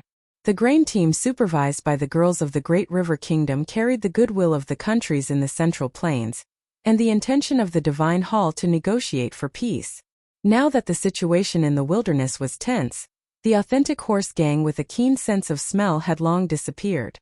The horse gang that appeared now obviously wanted to kill and rob the grain. Their purpose had nothing to do with the grain, but to sabotage the peace talks. There were not many forces that had a reason to do so. The desolate man's tribe that moved south from the cold region of the far north should not be able to raise such a large group of horse gang in such a short period of time. The Ueluan Kingdom wanted to frame the people of the Great River Kingdom, but no one would be so bored and sinister just for a warm stream. The Yin Kingdom had been suffering from the Left Tent Palace for a long time, and they did not want to miss the opportunity to pacify the north. However, would the Emperor of Yen secretly take the risk of offending the Divine Hall? After thinking about it, Ninkei could only think of the simplest possibilities. Once all of them were eliminated, he could not think of anyone else who had the ability to raise such a large group of horse gang on the grassland. However, it was not a big problem for him that he could not figure it out. Ninkei's attitude towards the horse gang, who he had been dealing with for many years, had always been very clear. Only dead horse gangs were good horse gangs. Then, he would kill the dozen or so horse gang closest to him first. There were clouds floating above the night sky, covering the last few remaining stars. Far away from the lights of the camp, the surrounding wilderness was dark, and only the faint sound of horse hooves could be heard. Coming to the meadow about an arrow's length away from the dozen or so horse gang stalking them, Ninkei gently lifted the reins.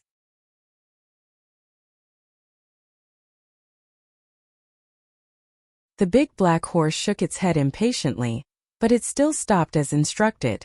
The horse gang was naturally vigilant. Even the faintest sound of horse hooves would wake them up from their sleep. Ninkei slightly exerted strength in his waist and abdomen. His feet stepped on the stirrups to stand up, and he took out the boxwood bow from behind. Emo Shanshan glanced at him and thought, "What's the use of arrows at such a distance?" The horse gang in the distance had already woken up and were ready to fight. In the dark night, Ninkei could not see his 5 fingers holding the bow, so he quietly looked in that direction, and then slowly closed his eyes. He put an arrow on the bow, aimed at an unknown place, and then released the bowstring. The bowstring vibrated and hummed in the night sky. A horse gang in the distance was shot in the chest by an arrow. Blood spurted out, and he fell to the ground with a muffled groan. "I had a bad cold for a whole day and I almost fainted.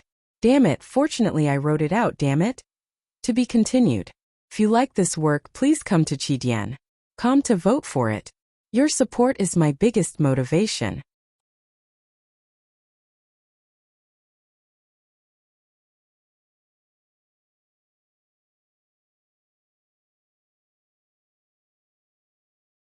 Chapter 215.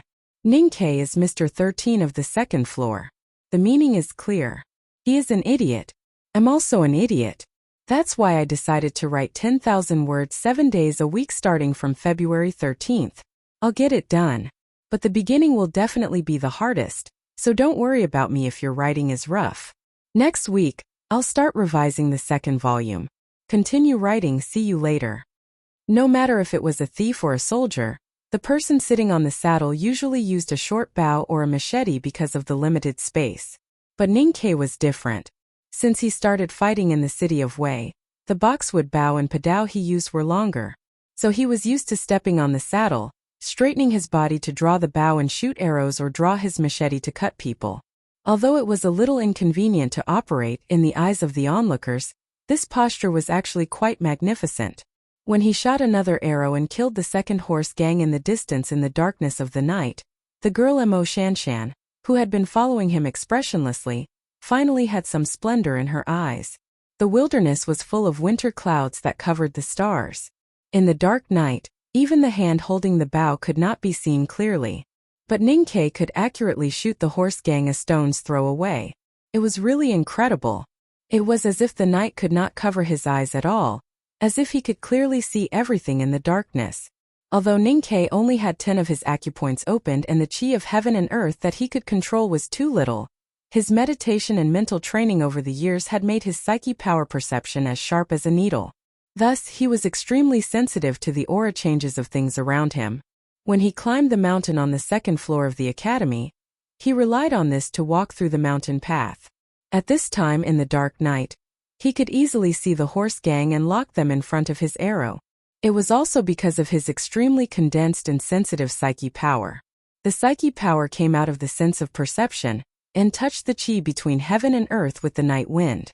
So to him the wilderness was like daytime. This method should not have been used by cultivators in the past because it wasted precious psyche power. If there was enough psyche power, he could directly kill those ordinary horse gang. Why use psyche power as a means of detection? All in all, it could only be said that Ninkei was different from ordinary cultivators. The amount of chi of heaven and earth he could control was so little that it made people sigh. His psyche power was so abundant and sensitive that it made people sigh. His willpower to combine cultivation and fighting was so great that it made people sigh. A few sigh had created such a scene. When Ninkei shot the second arrow, Emo Shanshan quietly stared at him.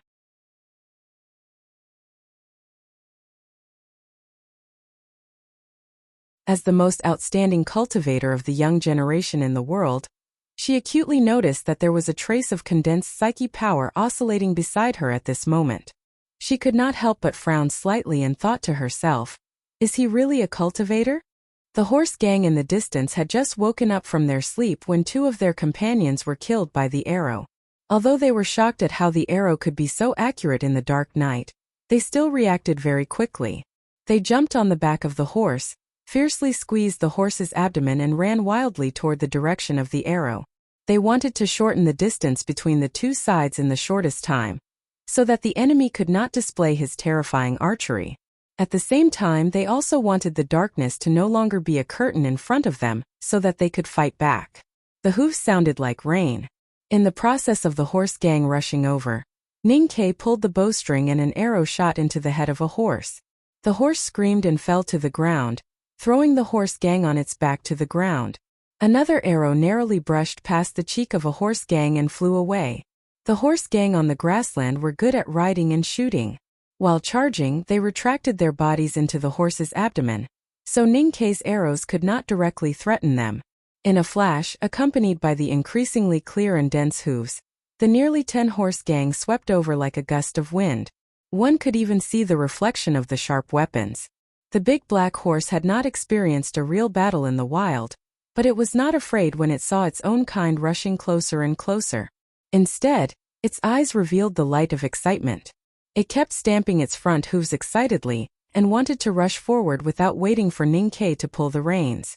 Looking at the approaching horse gang and listening to their shrill and furious roars, Emo Shanshan did not know how Ninkei was going to deal with them. Her fingers that were hidden in her white sleeves gently picked up something. The excitement of the big black horse did not comfort Ning Quebec. He angrily slapped its head heavily and signaled it to be quiet. Then he jumped off the horse's back. As soon as his feet landed on the ground, he did not hesitate and rushed towards the horse gang that was sweeping up the dust and gravel. The distance between the 2 sides was already very close. It was only a matter of a moment before they came into contact. No one had the time to pull the bow and shoot an arrow. The horse gang finally saw the appearance of the enemy clearly. The 2 horses on the left and right at the front lifted the reins and directly collided with Ning Quebec. The few horses following behind sat up straight with strange cries, pulled out the machetes from their waists and waved them continuously. There was a clang.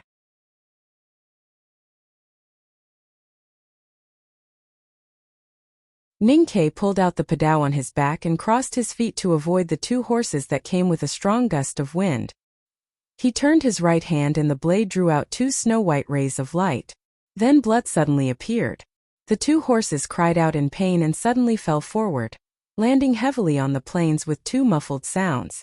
Their front hooves, which had been chopped off by the padao, were still flying in the air due to inertia, drawing out two miserable streaks of blood. The blade attacked, following a curved and deadly cold path. If it was an ordinary person, perhaps he would not be able to avoid such a strange chopping. But Ninkei was too familiar with the horse gang and the machetes that they used. He was so familiar that even if he closed his eyes, he could easily avoid being touched by them. At this time the night was deep. There was not much difference between opening or closing one's eyes. Therefore, he easily lowered his head, turned and swept sideways, avoiding the several machetes from the horse gang. Then he clenched his hands and the slender padao tore a few terrifying cracks in the night sky. It cut off several horse hooves, split open the chest and abdomen of the horse gang, and brought down a few strands of fine horse mane. Then, it was heavily inserted into the slightly hard mud of the field. In the blink of an eye, he had rushed to the front of the horse gang. Under his padao, 2 horse gang members died and 5 horses fell. But the machetes in the hands of the horse gang did not leave any mark on him. At this time the winter clouds in the sky occasionally scattered, revealing some starlight.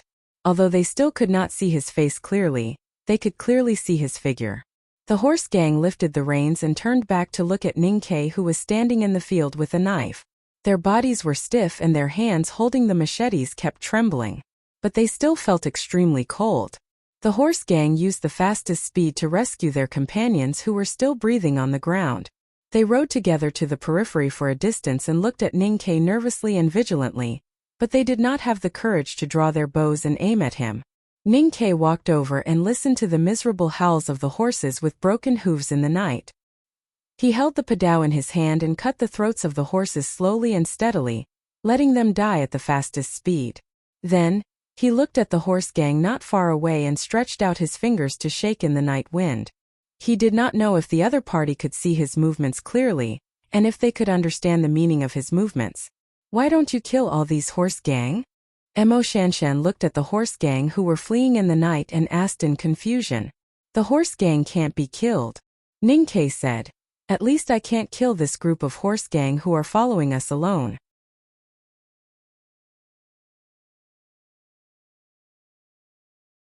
Emo Shanshan turned back to look at him. She looked very focused, but her eyes were still drifting, showing that she was not focused. Ninkei looked at her beautiful round face and said after a moment of silence, "The reason why I killed people tonight is that I hope they can bring back an accurate message." "What message?" "I want to tell them that in addition to you, the talisman master, there is another person who is good at killing horse gang in the grain delivery team. If this group of horse gang wants to eat us, they have to pay a greater price. If the harvest is not proportional to the risk, maybe they will withdraw by themselves." Emo Shanshan said, "Although I have never met horse gang, I have heard many legends about grassland horse gang. They are known for being cold and bloodthirsty. How could they retreat because of some small setbacks? The colder and more murderous a person is, the more he is afraid of death. I may know more about horse gang than you do." He continued to say, "Tonight I came to kill horse gang not only to let them bring back a clear message, but also to teach you some things." Emo Shanshan's ink-like condensed but refreshing eyebrows frowned. "Teach me to kill people? Kill people or how not to be killed?" Ninkei looked at her and said seriously, "You are the most powerful person in this team. When the horse gang attacks I can save my life, but the lives of those ordinary soldiers and civilians still depend on you. But a few days ago you wasted your psyche power to arrange talisman arrays outside the camp, which seems to me to be a waste." He said, "You are our big killer, so you should not be used for defense but for attack." Emo Shanshan was silent for a long time after hearing these words. And then she said, "I have been cultivating talisman Taoism since childhood. In my understanding, only divine talisman masters can take the initiative to attack." Ninkei remembered what Master Yensei taught him in Chong and City, and could not help laughing. He looked at her expressionless steamed bun face, which always had some natural joy, and said, "Who said that talisman masters can't attack before reaching knowing destiny state? As long as it is used properly, even if the steamed bun is frozen hard, it can still kill people." Although Ninkei had a clear understanding of the grassland horse gang, and had dealt with them for many years, the development of the situation was not completely as Ninkei expected. On the second day, the horse gang stayed away from the grain delivery team, but they did not disperse. Instead, they formed a team again and followed them from a distance. Distance can make people feel beautiful and safe. Although the distance between the horse gang and the grain delivery team had no real meaning for safety, they could clearly feel that the mental pressure of the Yen soldiers and civilians in the team was much less.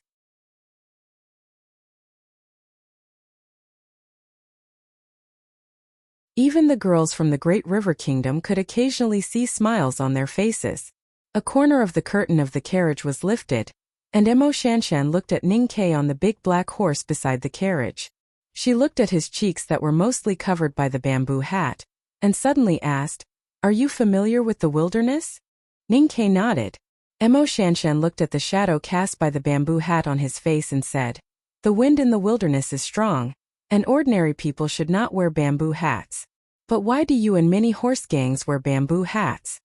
Ning Kei hooked the tie on his chin with his little finger and said, "With the tie, we are not afraid of being blown away by the wind.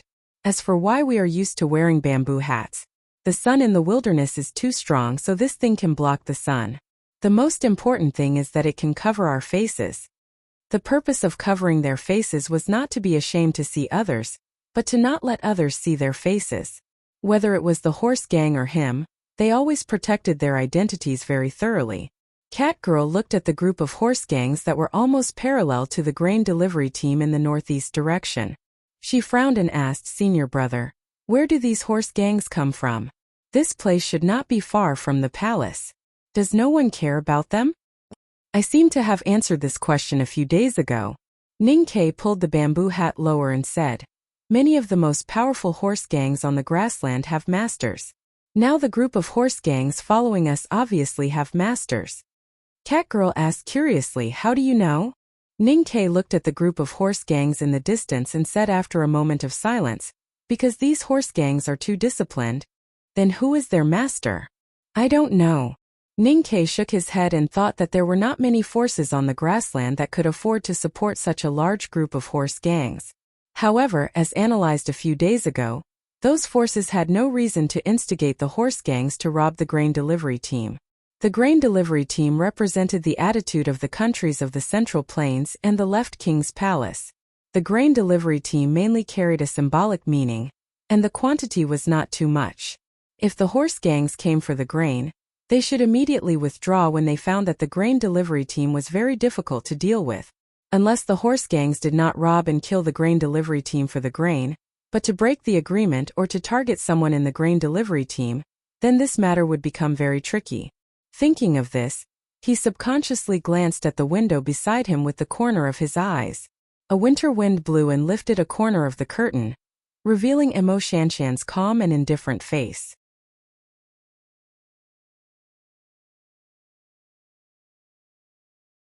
In his view, the only person in the grain delivery team who was qualified to attract so many horse gangs was the girl in white in the carriage. Of course, when thinking about this problem, he excluded himself in advance, because he believed that no one knew that he was disguised as a male disciple of Black Ink Garden and mixed in the grain delivery team. The situation gradually deteriorated as Ning Kei thought. The atmosphere in the grain delivery team only relaxed for a day, but quickly became more tense and even panicked. Because in the next 2 or 3 days, the horse gangs that followed the grain delivery team not only did not leave, but also new small groups of horse gangs appeared continuously and merged with the horse gangs in the distance. This place was not too far from the palace. Even if the elite cavalry came to help, it would only take about 2.5 days to arrive. It was impossible for the grain delivery team to break out of the encirclement with light, so they could only hope for reinforcements. That night, 2 bunches of fireworks rose into the night sky from the camp, brightening up the deep night, and also illuminating the mountain-like horse gangs in the distance. Along the way, the fireworks bloomed, and the horse gangs converged. The number of horse gangs following the grain delivery team increased, and gradually became a black sea of people and horses. Even if the people in the grain delivery team looked at it, they would feel frightened. Ning Kei became more and more silent. He looked at the more than 600 horse gangs in the distance, and the doubts in his heart became more and more intense. What did these horse gangs want to do? To be continued. If you like this work, please come to Chidian. Come to vote for me. Your support is my biggest motivation.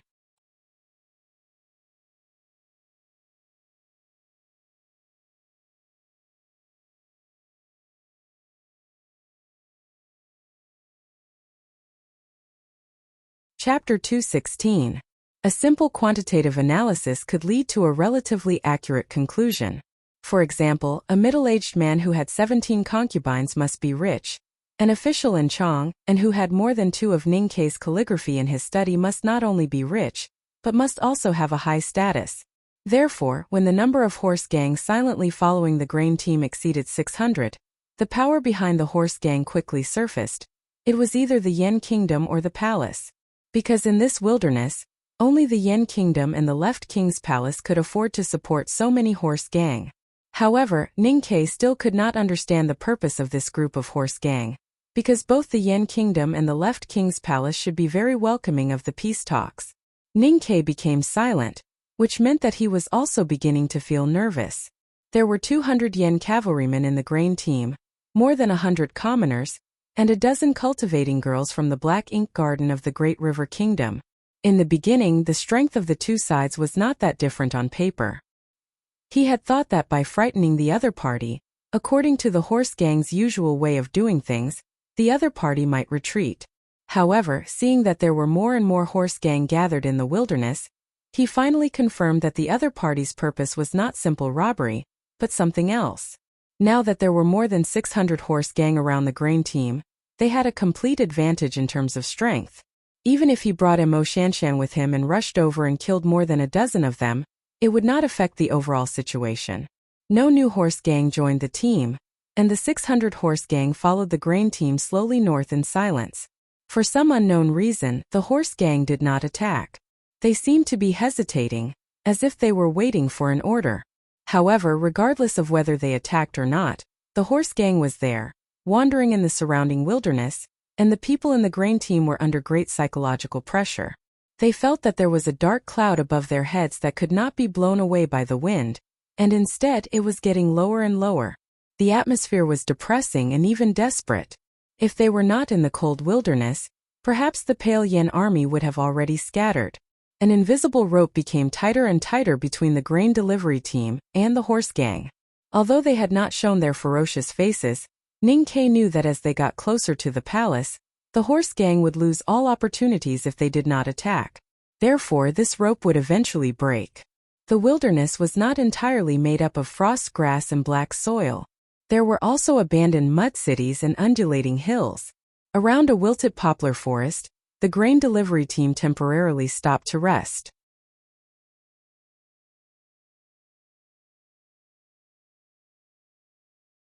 The Yen general looked at the horse gang outside in fear, but he still sent out scouts. Although it was meaningless, it was at least reassuring. If there are no reinforcements, we won't be able to defend the food team. Now we are not far from the palace. Whether it is the elite cavalry of Chanyu or the cavalry of Divine Hall, they may encounter us. My problem is that even if they can't see the fireworks, you should have a way to inform them since you are such a powerful talisman master. Ning Kei looked away from the map and asked Mo Shanshan beside him. His tone was a little solemn. Mo Shanshan was as calm or indifferent as usual, as if she could not see the horse gang outside. After a period of silence, she looked at Ning Kei and blinked her sparse and long eyelashes. She said, "The Divine Hall is going to escort several important people to the palace. There should be a team of papal cavalrymen. According to their route, they should not be far from us. They should have seen the fireworks last night." Ning Kei stared at her dull and confused eyes and asked, "If they did not see the fireworks, would they know we are here?" Mo Shanshan nodded slightly, her straight black hair cascading down her shoulders like a waterfall. Ning Kei calmed down a little and took out a water bag to drink. After a moment of silence, he said, "If there are no reinforcements, I will retreat first when I can't hold on. Do you want to come with me?" The you in this sentence referred to the disciples of the Black Ink Garden of the Great River Kingdom, not the Yen cavalry and the people from the Yen Kingdom. Catgirl came to deliver food and happened to hear Ning Kei's words. She blushed and said, Senior brother, how can you do this?" Ning Kei did not explain anything and rubbed the little girl's head lovingly. He looked at Emo Shanshan, who had her head slightly lowered, and continued, "You should know that I am a very cold-blooded guy. The first thing I consider is my own survival. If there are no reinforcements and the horse gang attacks, the grain team will not be able to hold on at all. If you still want everyone to survive at that time, it is equivalent to sending your younger sisters and brothers into a desperate situation. So I hope you can be more resolute when the time comes." Because there were 600 horse gangs spying outside, the grain team was extra vigilant and careful every time they stopped to rest. In addition to sending out scouts, the grain carts would also be densely arranged in a circle to prevent the horse gang from breaking into the camp. Although this would bring a lot of trouble, compared to death, no one would think it was too troublesome. Suddenly, there was a noise under a dying poplar tree. Ninkei stood up and looked in that direction. He shook his head, put on his mask, and walked over. Catgirl followed behind him curiously.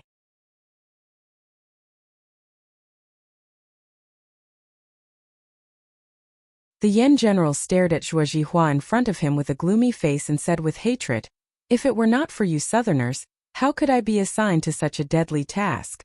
You still want me to hold on and wait for reinforcements in this situation? I only have 200 people and there are at least 700 to 800 horse gang. How can we hold on?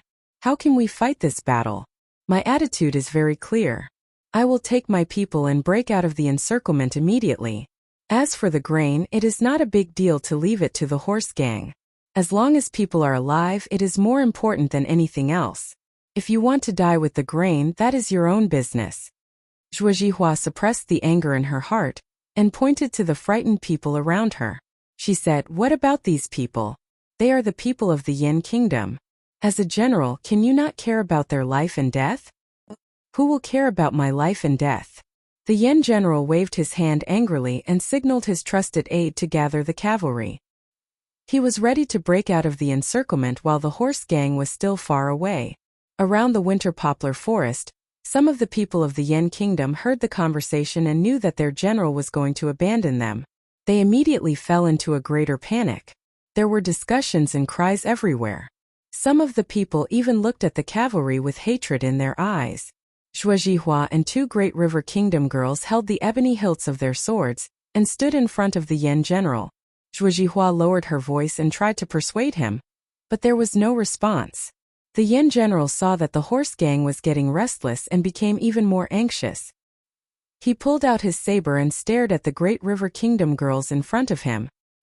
He scolded coldly, "If you want to stop me, you will have to ask my saber first." Ninkei stood behind Zhuo Zhihua and looked at this scene. He frowned. He still did not know the name of the Yen general, and he did not care about his name. He believed that if the general dared to attack, he would die instantly under Zhuo Zhihua's sword. However, the situation was tense at this time.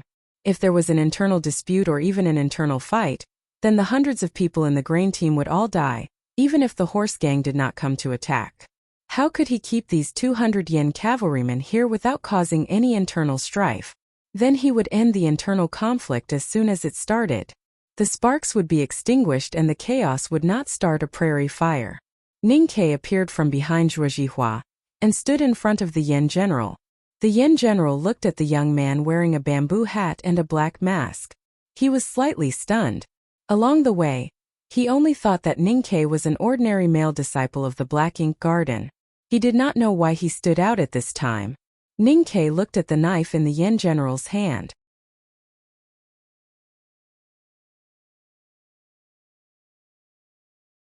He did not ask if the knife agreed. He pulled out the padao from behind him and slashed at the cold winter wind. The knife rose and fell. The Yen general's head was separated from his body. He spat out blood and fell to the ground. Because it happened so suddenly and Ninkei's knife was too fast and fierce, he did not even have the chance to raise his knife to block. There was an uproar. The eyes of the Yen general's trusted aides were red. They were about to pull out their knives to fight back, but Ninkei stopped them one by one. Zhuo Zhihua, Catgirl, and the other girls from the Great River Kingdom stared at the scene with their mouths agape. They looked at the corpses of the Yen army's generals that were still spurting blood on the ground and were speechless. They did not understand why Ninkei would do this. Ninkei gestured for them to use ropes to tie up the high-ranking officers of the Yen army. He stood in the middle of the crowd and looked at the frightened citizens. He looked at the Yen cavalrymen who had complicated expressions of anger and fear. After a moment of silence, he pointed at the horse gang in the wilderness and said, "The horse gang, those are the horse gang. You should know how cruel they are." He looked at the Yen general who was tied up not far from his feet. He then looked up at the crowd and said, "In this dangerous situation, those who want to abandon everyone, those who are afraid of death and want to live alone must die. Those who don't listen to orders will also die. Even if I don't kill you, the horse gang outside will not let you live, so I don't want to kill too many of you. You want to live? Then fight with your lives." It was dead silent in the winter poplar forest. Both the Yen cavalrymen and the people of the Yen kingdom looked at the ordinary-looking male disciple of the Black Ink Garden, and his calm eyes outside the black mask. They all felt a deep chill quickly occupying their bodies. Because of the chill they were calm. Because of the calmness they understood that what he said was right. Catgirl looked at Ninkei's back as he walked towards the horse carriage in the forest. She opened her big and bright eyes in confusion and scratched her head. She realized that she could not understand this senior brother of the academy. He had just advised the hill master to retreat in advance. Why did he react so strongly when the Yen general was about to leave? The curtain of the carriage was lifted. Emo Shanshan looked at him and said, "Most of the fickle people I know are despicable. I am not a Yen. These Yen cavalry and civilians have nothing to do with me. Their lives have nothing to do with me. But as a Yen general, he has no right to abandon his people. The reason why I killed him has nothing to do with these reasons. It is purely because his death is more beneficial for the rest of us to live." As for being fickle, Ninkei began to check his bow and arrows.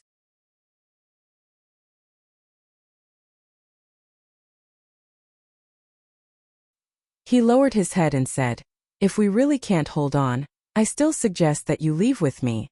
So my attitude is not fickle. I am the same as that Yen general. We are both afraid of death. The only difference is that I have the ability to kill him, but he does not have the ability to kill me. 3,000 left. Keep fighting." To be continued. If you like this work, please come to Chidian.com to vote for me. Your support is my greatest motivation.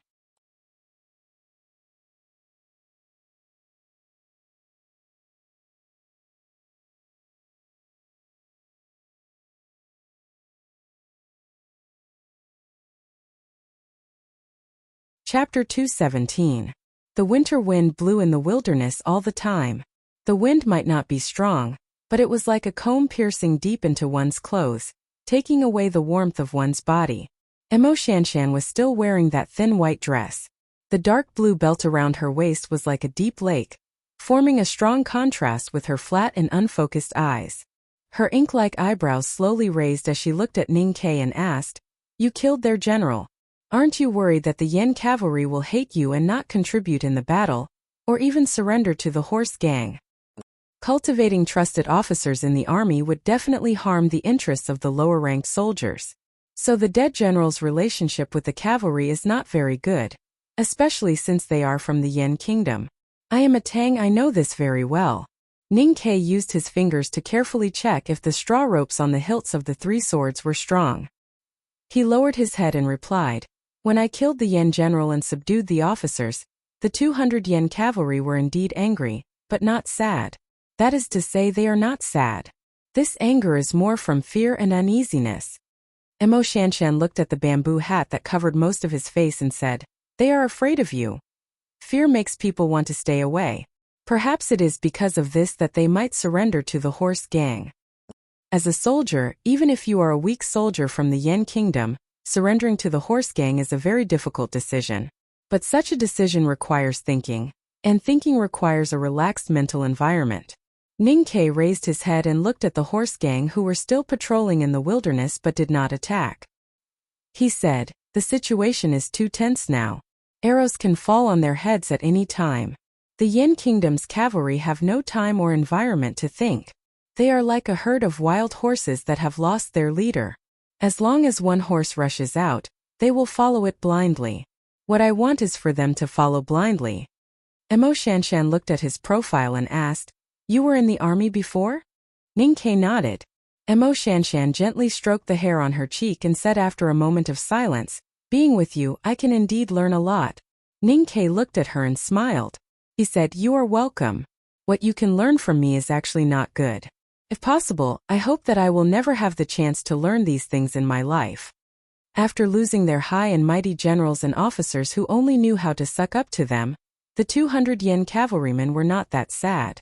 They were just a little angry. And it was precisely because they had lost their leaders that their anger quickly turned into helplessness. In the end, they just quietly obeyed. Any army that was good at fighting must have its own unique temperament. Unfortunately, the Yen army did not have such temperament.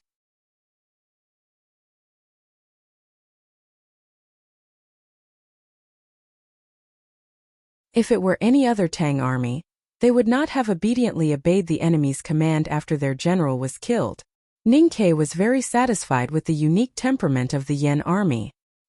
He did not appear in front of the curtain to personally command. Instead, he passed down the orders through Emo Shanshan's carriage.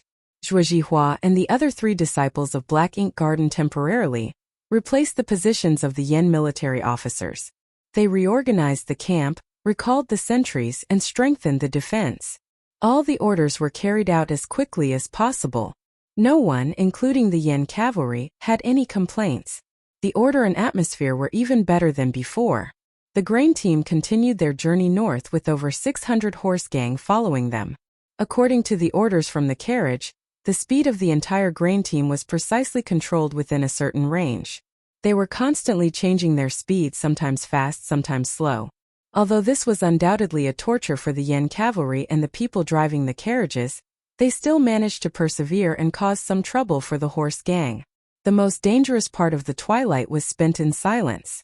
The grain team dragged into a long line and wearily entered a low-lying area in the wilderness. The sky was already dark and the light was blurry. The so-called low-lying area was due to the rising meadows on both sides. In the dark, one could not see the end of it. It was like the mountain valleys in the south, just that the terrain was slightly gentler and not as steep. The dozens of Yen cavalrymen who were leading the way were surprised when they heard the whistle from behind. The whistle meant that the grain team had decided to set up camp here.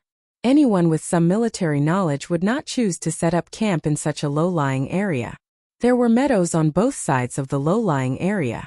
If the hundreds of horse gang used the terrain to rush down, the grain team would be stretched into a long line. The fragile defense would be broken in a short time. It was extremely dangerous. Then, the latest orders came from the carriage. The grain team was to form a formation and break the carriage boards to act as a shield. However, they did not ask the people to dig pits or set up tripping ropes in the dark areas on both sides. It gave the impression that the people in the carriage had given up on defense and were waiting for the horse gang to attack. The last rays of twilight came from the sky, reflecting the blood of the dying struggle. The low-lying area where the grain team set up camp was already dark. One could vaguely see people hurriedly dismantling the carriage boards and smoke rising from the kitchen. Suddenly, the smoke that had just risen not too high suddenly stopped, as if it was frozen by the cold air. The busy people raised their heads to look at the meadow on their left.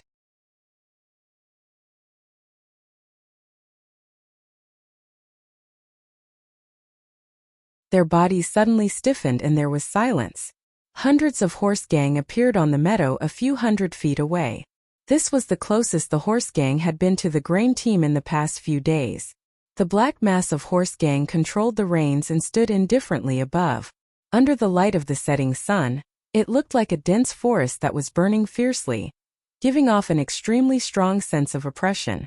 Ninkei lifted his bamboo hat a little and looked at the horse gang in a strict formation on the meadow.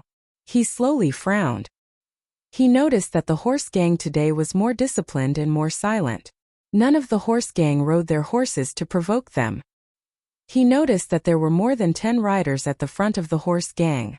The reason why he said there were more than 10 riders was because he was sure that these 10 or so horse bandits with their faces covered had never appeared in his line of sight in the past few days.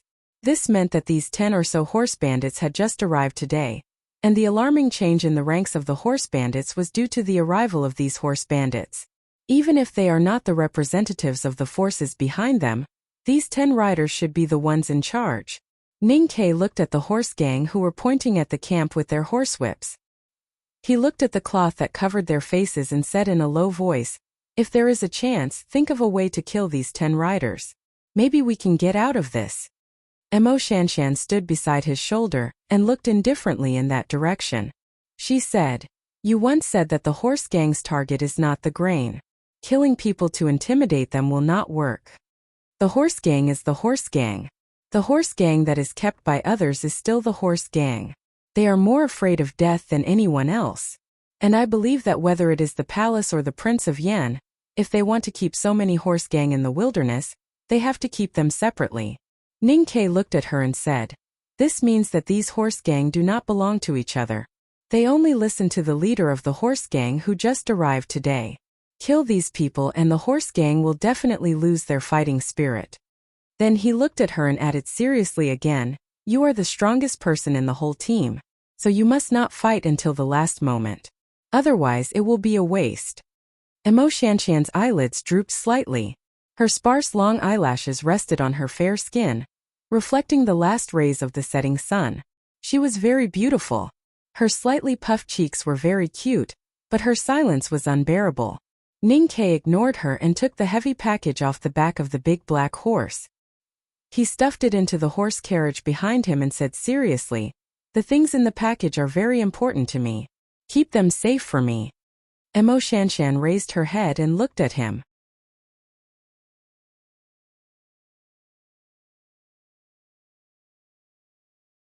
She said, "Your secret." Ning Ke said, "That's right. You seem to have a lot of secrets."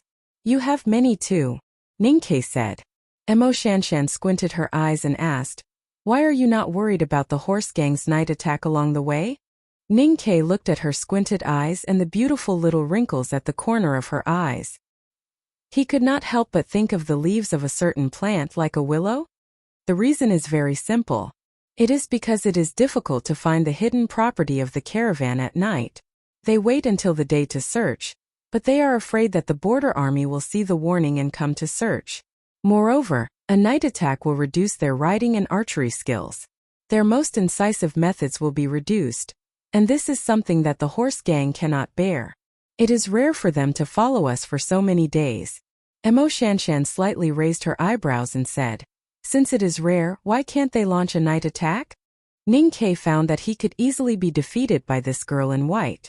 After a moment of silence he said, "These are the principles that the ancestors of the horse gang summed up with blood and death. They will not deviate from them. Or it can be said that they do not want to deviate from them, because it is already an instinct that is deeply rooted in their bones."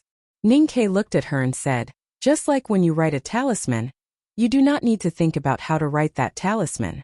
The ink brush in your hand will make a choice in advance before your thinking and move on its own." Emo Shanshan looked at him quietly and asked, "You also know talisman?" Ning Ke smiled gently and answered, "A little. Perhaps it was because of the impending battle, or perhaps it was because the twilight was too beautiful and the night was too close, but in his eyes, Emo Shanshan had become much more pleasing to the eye. Although her gaze was still proud, cold and dull, he thought to himself that with her reputation and status in the world, it was only right. At the same time, Emo Shanshan also felt that this young Tang man had become more pleasing to the eye. That night, Ning Ke spent the night with the Yen cavalry at the back of the group. He ordered the Yen cavalry to sleep with his horse and was not allowed to take off their armor. He also put on a light armor of the Yen army. "Reinforcements are on the way. As long as we can last until noon, we will win." Beside the bonfire, he looked at the confused and even numb Yen cavalry and said seriously. There was finally a change in the Yen cavalry's expression. There was a glimmer of hope in their eyes. Ning Ke did not know if there would be reinforcements. He only knew that the horse gang would definitely attack the next morning. If the situation was not right, he would not hesitate to ride the big black horse and escape, but he could not forget to bring his bag.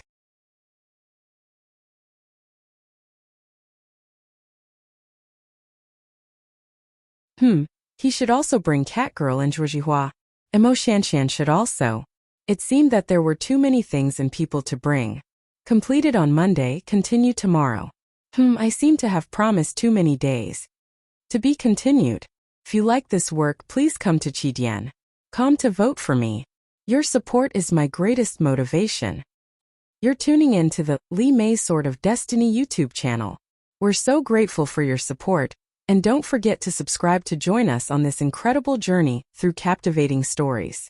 Your generosity through donations truly makes a world of difference, as it's the primary source of revenue that allows me to expand and enhance this channel for you. Thank you from the bottom of my heart for being a part of this adventure.